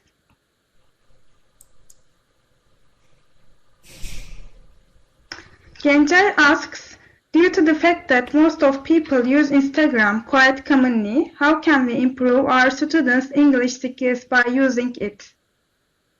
Instagram is, yes, developing. Instagram is another Web 2.0 application. Like I said previously, it helps you produce information, which something that we started doing in our School of Foreign Languages is every day we are posting one idiom in English with the explanation, and when you just slide it, you see the answer. So you can ask for your students to do that.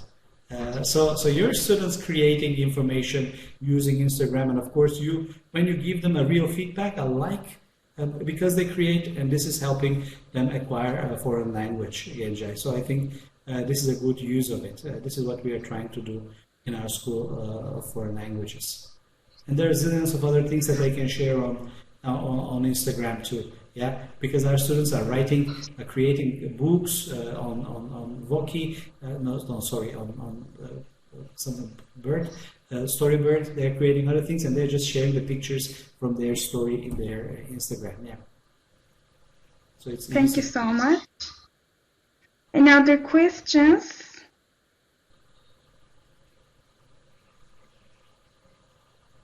It seems all questions are completed now. Thanks for your participation, and we again thank Dr. Tuncer for that informative speech. Thank you very much, everybody. Enjoy the Now, rest, okay?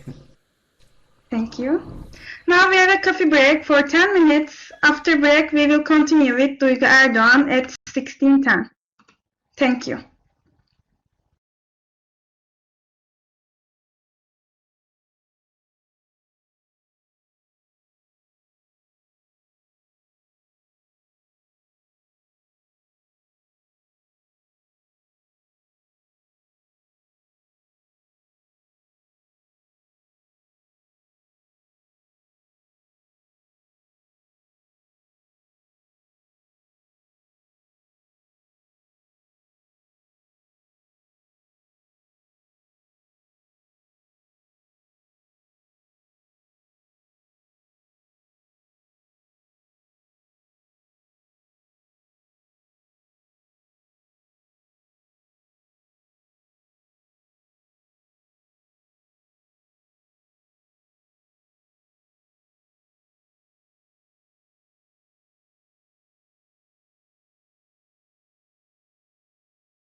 Welcome back, everyone.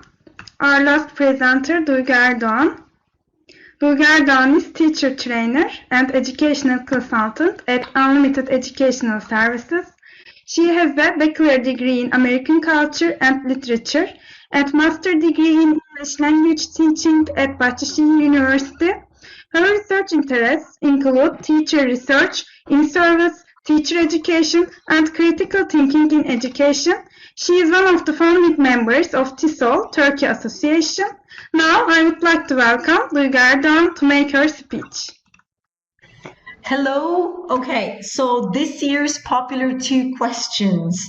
Can you hear me? Chat, please put yes in the chat box. And can you see me? Please put yes in the chat box. Okay, all right, great. Thank you very much, Gülşah, for this wonderful presentation. My name is Duygu ERDOÐAN. I work as a teacher trainer, and I'm also a teacher. I've been a teacher for 20 years now. So I know that a very, very good journey awaits for you guys. In the meantime, I'm waiting. Sorry for this technical problem. I'm waiting for Gülşah. Maybe you could help me by. Okay, I'm waiting to upload my screen sharing. It says uploading, and hopefully we will start.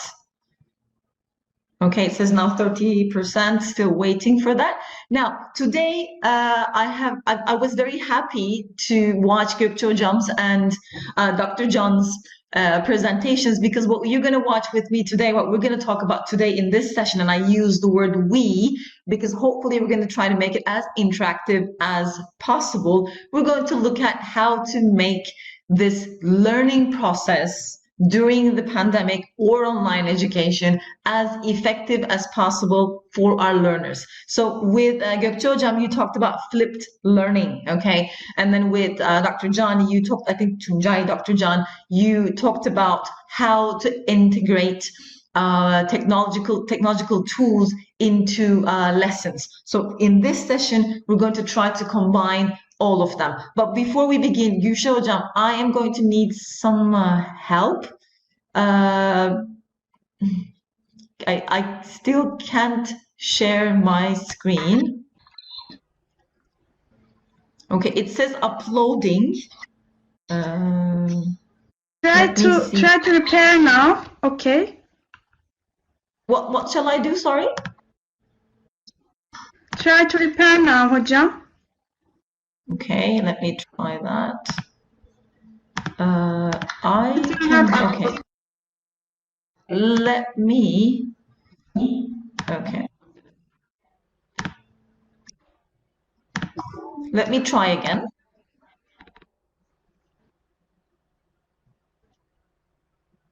Was it this slow with the other presenters as well? Or is it my bad connection? Duygu hocam, could you share your screen, please? Okay, let me do it that way.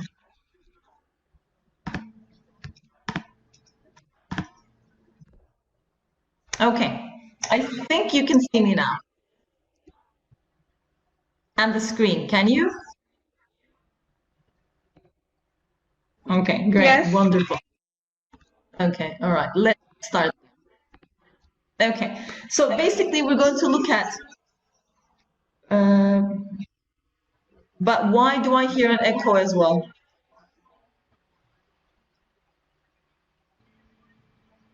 Okay, how to maintain the students' interests in lessons. But we're going to talk about how we can maintain them live or face-to-face. The reason why I put down face-to-face is, fingers crossed, perhaps next year, we're going to go back to classes. Okay, I have one problem. Moderators, I hear an echo. Is it because of me?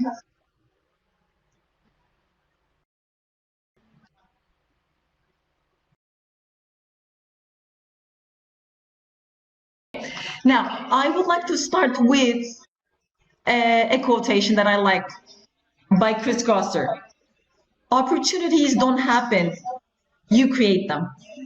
Now, for the learners, they may not be always able to see the opportunities for learning. So as teachers, we need to be able to help them to see those opportunities by creating them.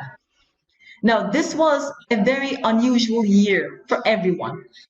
I've been a teacher for 20 years, and as Dr. John said, never have I thought of using these online tools, Web 2 tools, Web 3.0 tools in my teaching life. And as a matter of fact, when I first graduated, I hadn't heard probably 70 or 80% of them.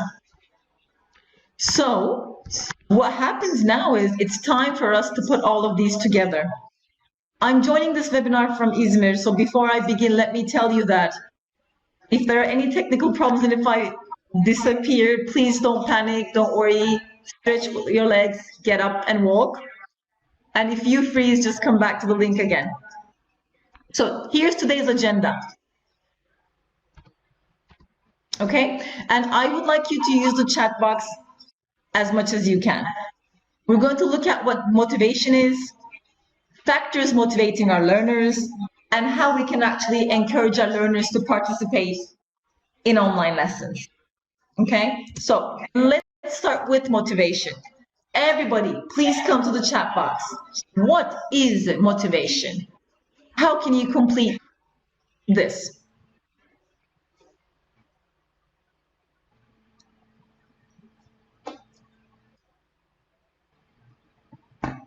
Anyone? Think about yourselves. Motivation is what? Don't think of it only for educational purposes. Think about it for life. I mean, you want to learn something in general, cooking, or you want to lose some weight, or you want to learn how to drive. Anything that you're motivated to do. What is it?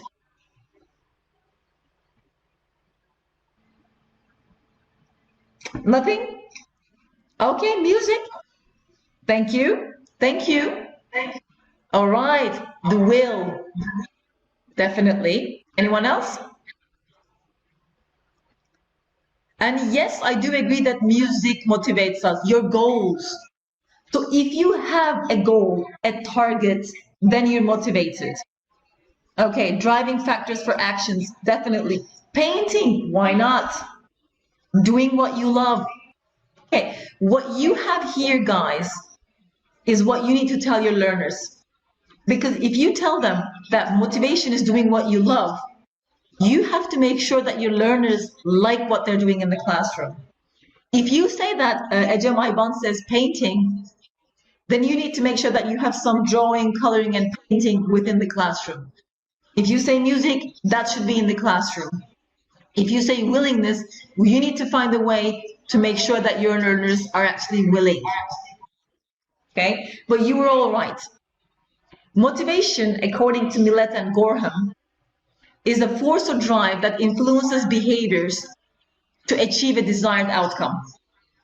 In our case, in the terms of classroom, the force or drive that influences the behaviors are the task, activities, and projects. And the desired outcome is going to be the learning outcome. So as you guys said, when there's a learning outcome, then you need to have a will, there's a goal. Okay, now let's think about factors affecting motivation. Do you remember there are two types of motivation? And let me give you a hint in the chat box. One of them starts with I, motivation, and the other one starts with E. Okay, great, perfect. So it's intrinsic or internal or external motivation. I tend to stop sometimes because I hear an echo. Sorry about that. But even though there are technical difficulties, I want to be with you guys.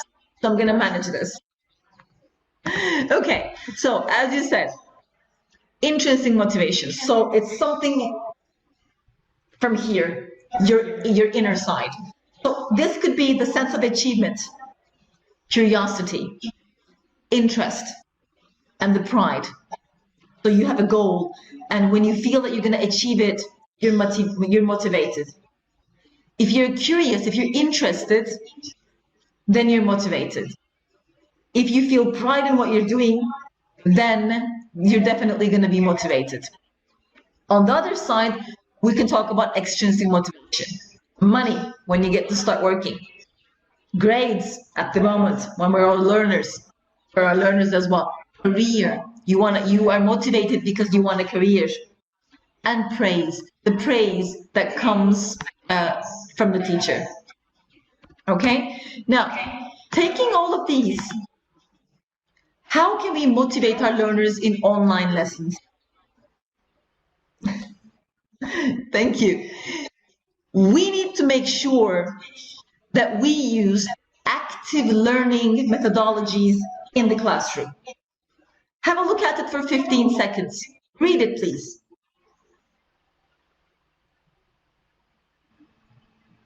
So, as the name suggests, active learning is a process in the classroom where you keep your learners active. They need to be participating, they need to be active, but in a meaningful way. Students, like you guys, and I'm still a student, we can understand if something is done for the sake of doing it.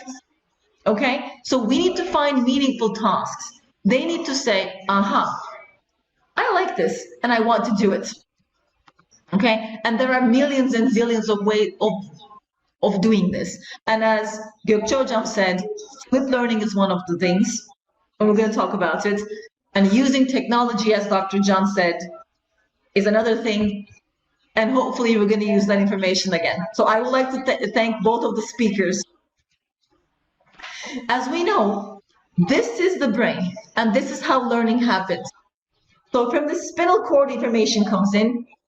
The limbic system is where you get the feelings. So motivation is here. So we want to hit this part of the learners. Okay? So we need to motivate them. Now, once again, the chat box. I'm going to show you some statements and tell me if you think they're true or false, or if you agree or disagree. Okay? So the chat box. Number 1. Students need to be actively involved in the lessons. Be careful, both in the async time and sync time. So in online lessons and the time outside. Agree or disagree? Let's go to the chat box. Okay, Sema Taşköprü says agree. Okay, Melissa, thank you. Genjay, thank you. Okay, so we need to find ways, thank you, Ecem, to make sure that our learners are active when the lessons are finished as well.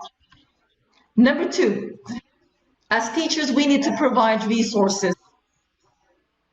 Agree or disagree?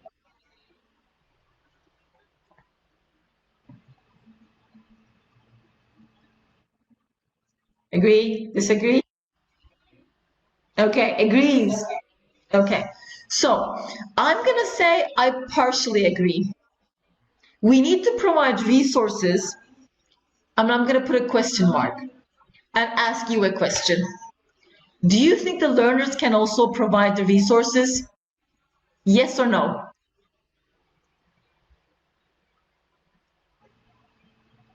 So as teachers, we need to provide resources, and we agree. But what about the learners? Can they also provide resources for the lessons? If you don't have an answer now, I'm going to ask you the same question at the end of the session, okay? Number 3, I mean teachers, in parentheses, we need to offer choices and decision-making opportunities. Thank you, Sema. We're going to talk about that at the end. So decision-making opportunities. They can make decisions about the lesson, what they want to learn. Agree or disagree? Thank you. I can see, okay, Ecem, Sema, Genjay, Melissa, Seyitcem. Okay, Zehra, Serap, you guys agree. Okay, thank you. We need to support our learners and praise them when necessary. So saying, well done, good. I think we're all going to say yes to that. And we need to encourage our learners and reflection as well in the classroom. Okay. I have a question. Thank you, Tamar. To all of you. If we want our learners to focus on reflection, I mean, we want them to focus on their learning process. Do you ever reflect on your own learning process? Do you think about what I learned today? Did I really learn about it? Did I like it? What about the way that I learned it? Should I do something else in the future? So reflection is something that we all need to think about in the future. Okay, and put it in our lessons. Okay, let's move on. Okay, top 10 tips. I keep hearing myself, sorry. Establishing routines. We need to make sure that our learners have a sense of belonging and feel safe. Within the classroom, this was easier because we were all there. The learners were there. We could touch them. We could sit down with them. We could look into their eyes. They could look into our eyes. We could have a moment with them. But in the online lesson, if we want our learners to participate, by participate, I mean turning their cameras on, turning their microphones on. They need to feel safe and they need to feel belong to your lesson. So we need to establish routines, either starting the lesson or finishing the lesson. So always and always tell your learners the goal of that lesson. Remember at the beginning of the session, some of you said, if you have a goal, you are motivated. So tell your learners what they're going to learn that day. Always find a way to start the lesson and always end the lesson. Okay, so let me give you some suggestions. Perhaps starting with a song. At the beginning, once again, one of you guys said music could be motivation. So why not start the lesson with a song? Ask them how they feel, how it made them feel. Did it change their mood? Ask them a riddle, a brain teaser, chit chats. How are you? What did you do at the weekend? How was your day? Why don't you give the driver's seat to your learners? Why don't the learners choose a song or start the lesson for you? Homework check or Web 2 tools like Kahoot or quizzes. Maybe starting with some vocabulary revision. In my lessons, I tend to start with brain teasers or riddles. So I have that sense of curiosity. They're like, oh, what's going to come after that? And we're going to try one with you guys. Okay, look at the left top corner of the slide. Here's a question for you. What can you hold without ever touching or using your hands? Let's start with the brain teaser. So think about something you can hold, but you can't touch it, and you can't use your hands. Any ideas?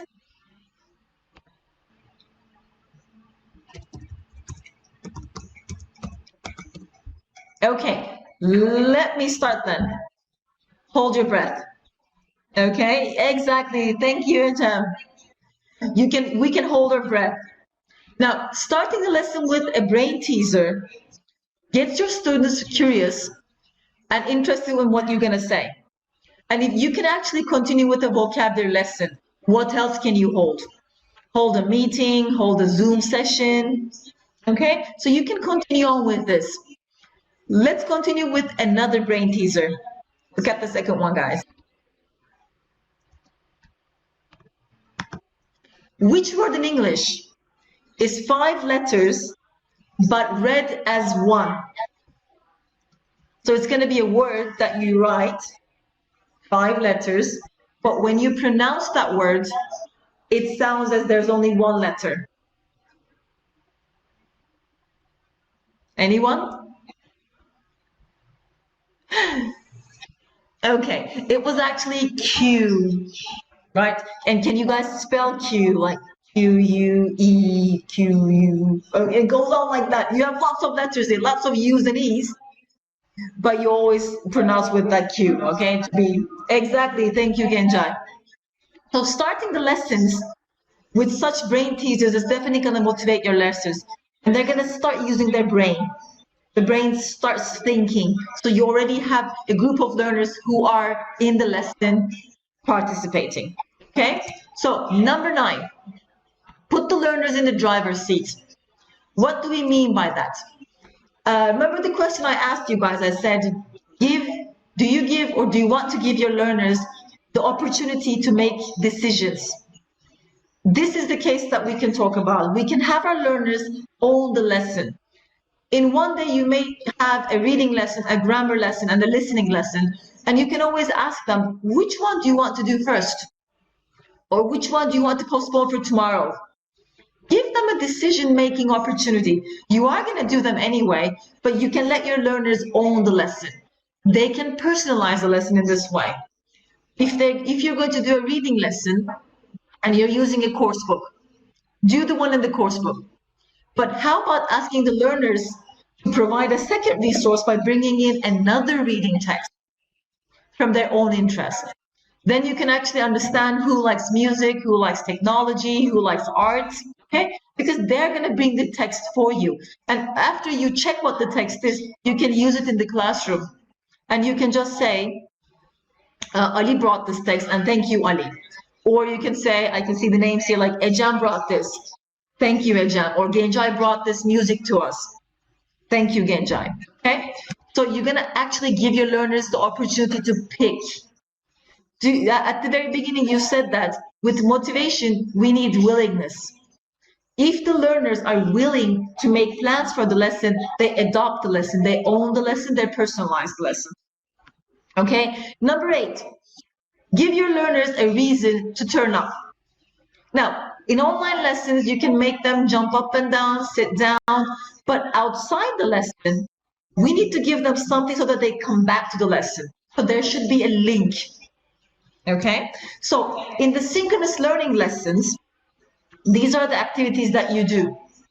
You guide practice, you facilitate real-time conversations, you lead interactive modeling sessions, okay, you give feedback, you foster collaboration, and the lesson finishes.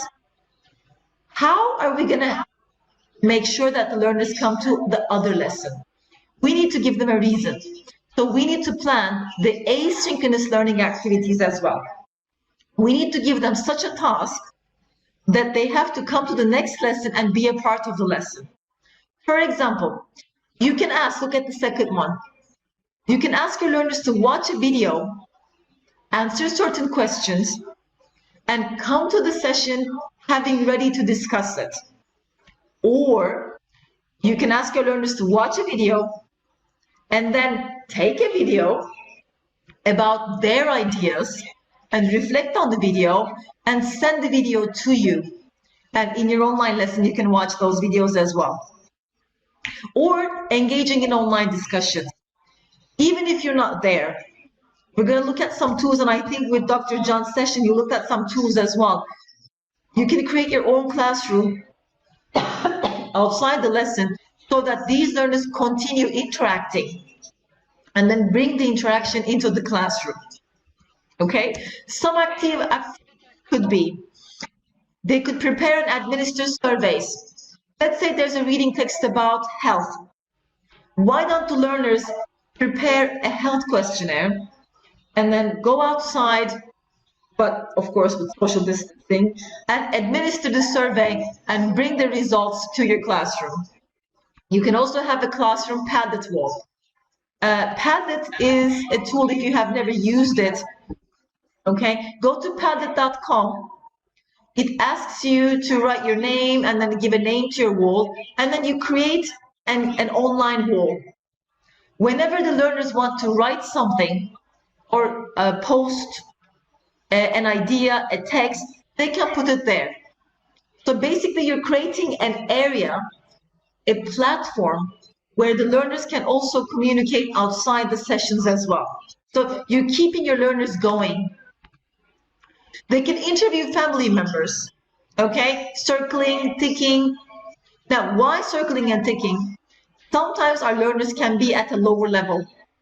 If you give them a very challenging and high task, tell them to write about something, they can't do it. But sometimes give them an easy task so that they can feel the sense of achievement. So circle them, tick them, and bring the survey results back. Make sure that you have group work outside the classroom as well. So keep the learners communicating outside your session. And I think there was a question before my session about using social media. How about creating a classroom social media page on Instagram or on Facebook? In this way, the learners can choose what to post on your Instagram or classroom Facebook. I think Facebook is a bit oldish, isn't it? I think Instagram is the new hit one, right? Or they can even take some TikTok videos in English and post them there. See, with all these tools, you're actually keeping them communicating with each other and thinking about lessons outside the lessons as well. Okay, more activities, having a weekly planner. Okay, I mean, like this, something funny, something more serious, okay? But keep them going outside your lesson. Whatever they're doing, like a diary. Write your reaction. Don't always tell your learners to read the text and answer the questions. Read the text and just write the paragraph. Did you like it? Did you not like it? So they can say, I like the text because, or I didn't like this text because, in my opinion, this text was not so good because the writer said blah, blah, blah, blah, okay? So try to make sure that they bring something to your online lessons as well.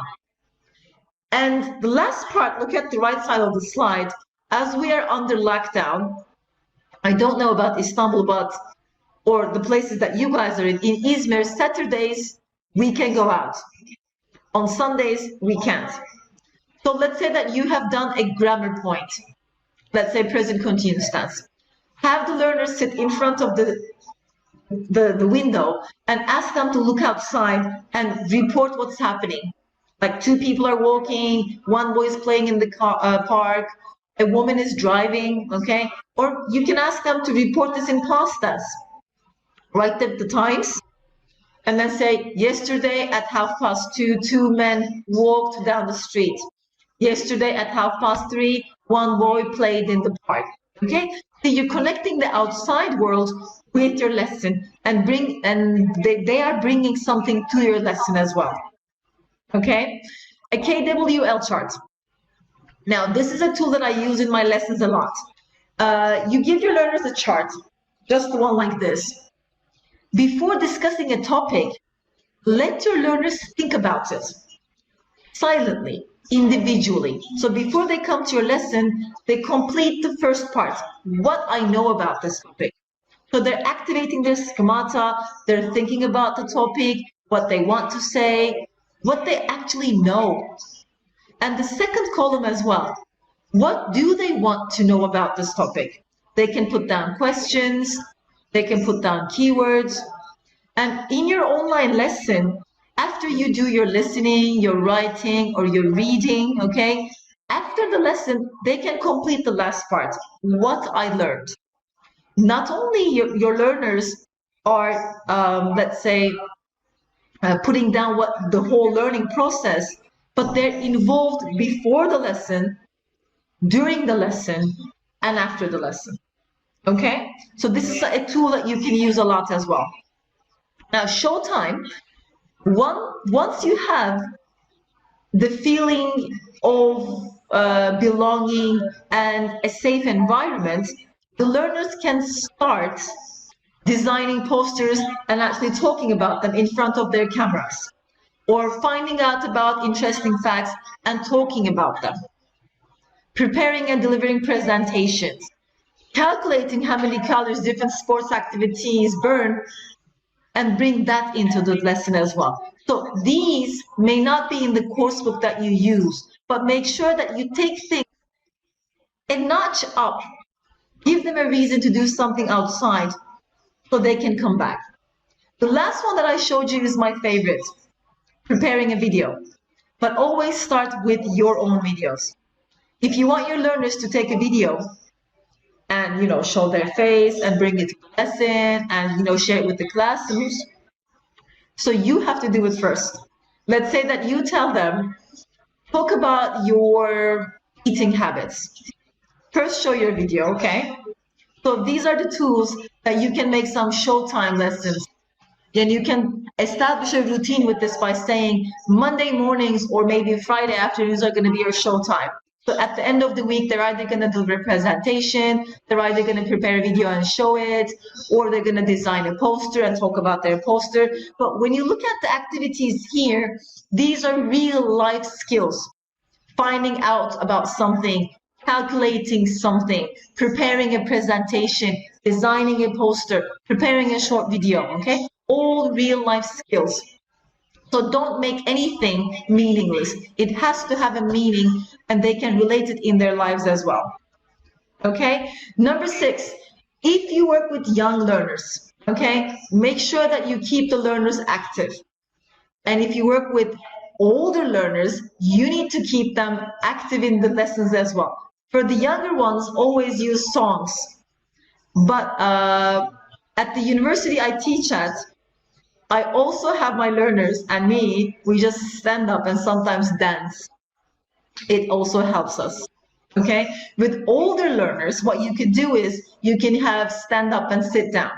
At the beginning of the session, I asked you a couple of questions and I asked you to go to the chat box and write agree or disagree. You can change this and have your learners actually stand up and sit down. So you can show them a statement and instead of going to the chat box and writing true, false, you can say, stand up if you think it's true and sit down if you think it's false. Okay, so you're actually keeping them moving and active.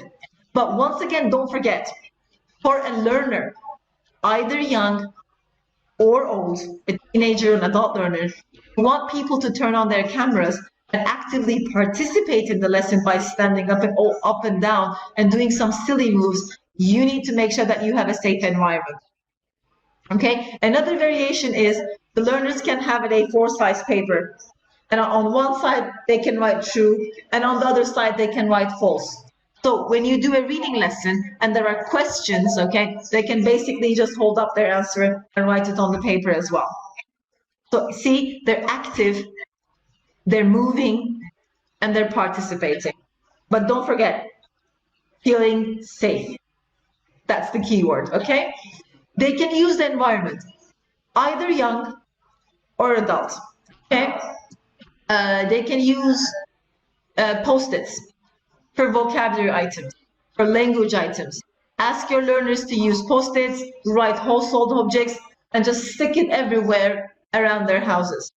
This is an activity we as teachers do a lot in the classroom, but since they can't come to classes at the moment, they can actually do it at home. Okay, or play show me something. You can ask them to show you something with a color. So maybe start the lesson by asking them how mood is affected by colors. And just start, you know, when you're waiting for learners to connect and you're having a little chit chat and ask them, you know, can you show me something green? Can you show me something blue? Okay, so you're actually waiting for the others to come. You're establishing a routine, but you're also making your learners move.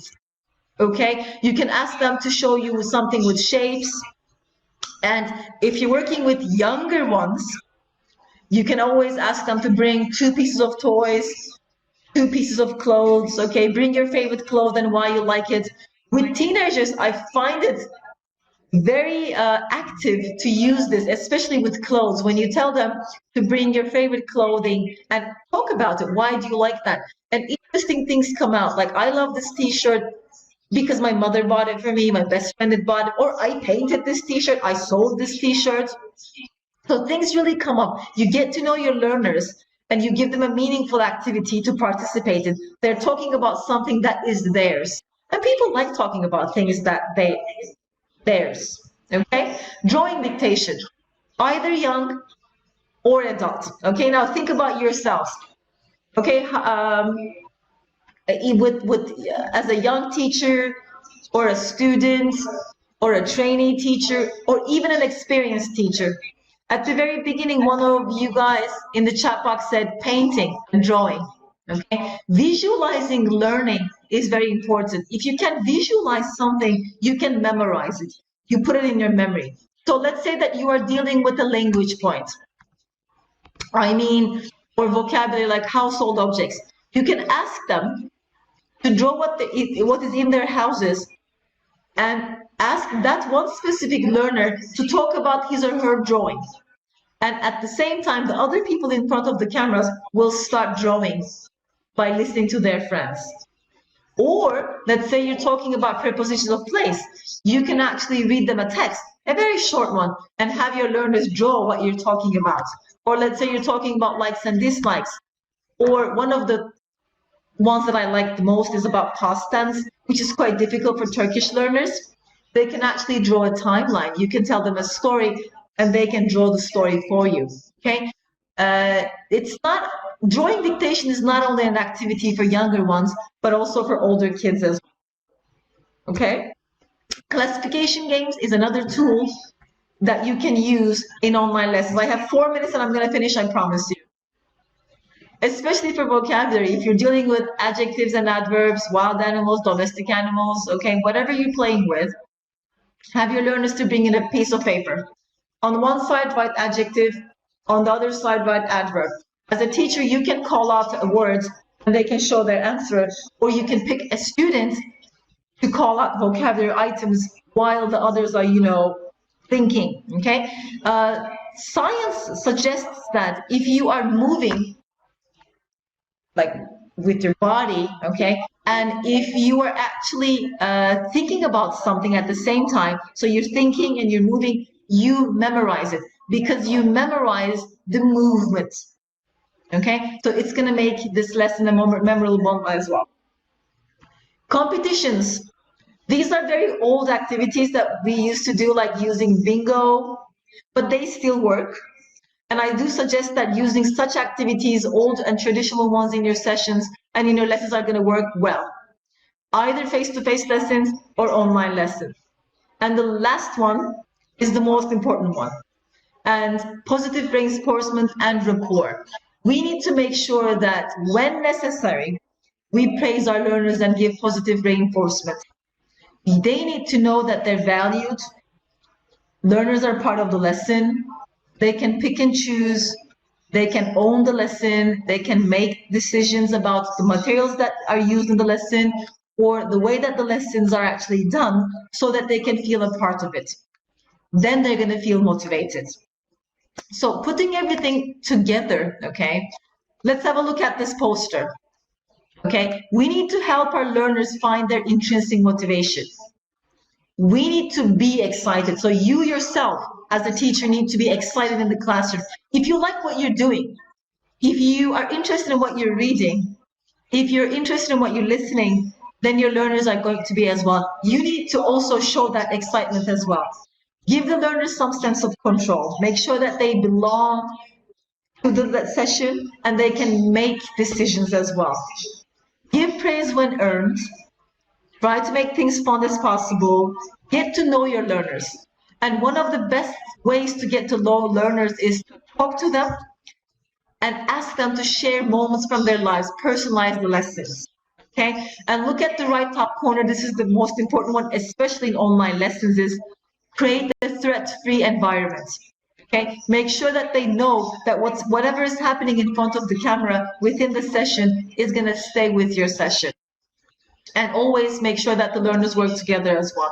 Collaboration and communicating, meaningful communication, let's say, is the key to learning and motivation as well. Okay, so let's go to the chat box again. Which ideas do you think are doable in our Turkish context during online lessons? What do you think about it? If we remember that we had drawing dictation, setting up an online social media post, asking learners to own the lesson, establishing routines with them, making sure the learners collaborate outside the lesson as well.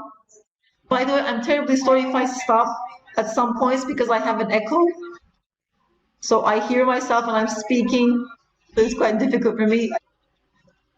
So let's go to the chat box. and give me some feedback. Which ideas do you think are doable? None? Nothing is doable? Nothing?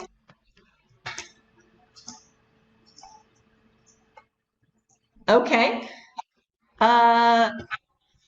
Thank you, Sema. So show me something. Okay, especially both with, I mean, for younger and older students as well. The classification games, yes. In my opinion, in Turkey, as Turkish learners, we have problems with vocabulary and learning vocabulary. So it could help with vocab, social media and the games. And I think, Genca, it was you who asked Dr. Can about social media, right? So I'm pretty sure you're going to use that a lot. Definitely social media. I do agree with you guys. I mean, keeping up with social media helps learners be motivated. They feel personal and they feel like they're owning the lesson. They can actually create a post and put it up there as well. Thank you. So thank you very much. Now, one motto that I have for myself, and when I step a foot in the classroom, I always remember this. Duygu, be the person you needed when you were younger. So when I'm in the classroom, I always try to think about this one. If I want to cater for the learners, if I want to motivate my learners, think about the people who helped you become motivated. So be that person and help your learners. Okay, so thank you very much for listening to me. And if you have any questions, with all this echo, I don't know if you can also hear the echoes. Thank you very much, Duygu, for being here today. Now we have a question and answer part. You could write your questions on the chat box.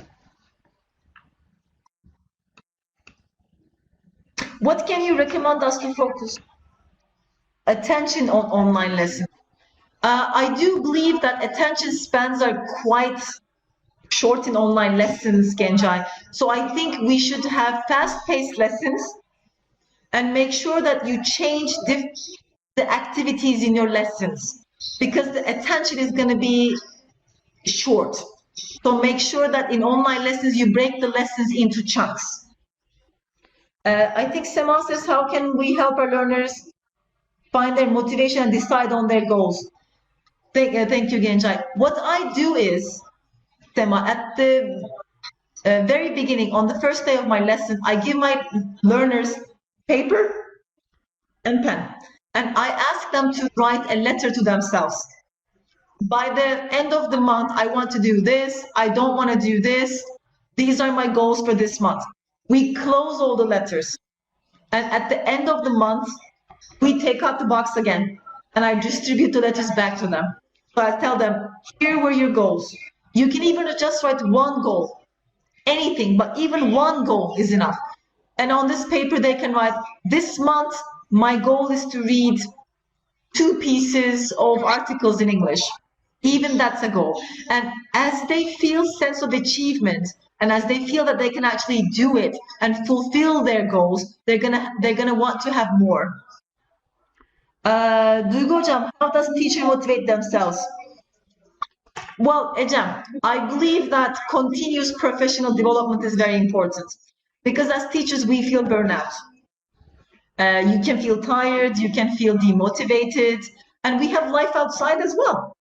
So my way of motivating myself is attending webinars like this, attending online courses, and finding an area that I want to work on.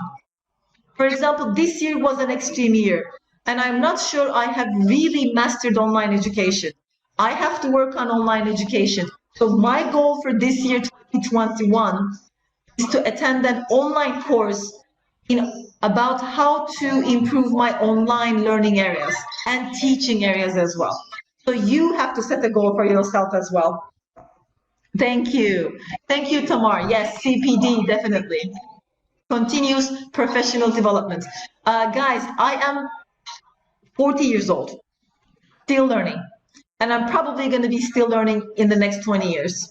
It never ends. So I need to show that to my learners as well. Thank you. Thanks for your participation, and we again thank Duygu Hocam for that enlightening speech. Thank you for joining us. It's the end of our webinar. We will see you next time. Recording of the webinar will be available on our YouTube channel. Take care. Thank you. Goodbye. Bye-bye.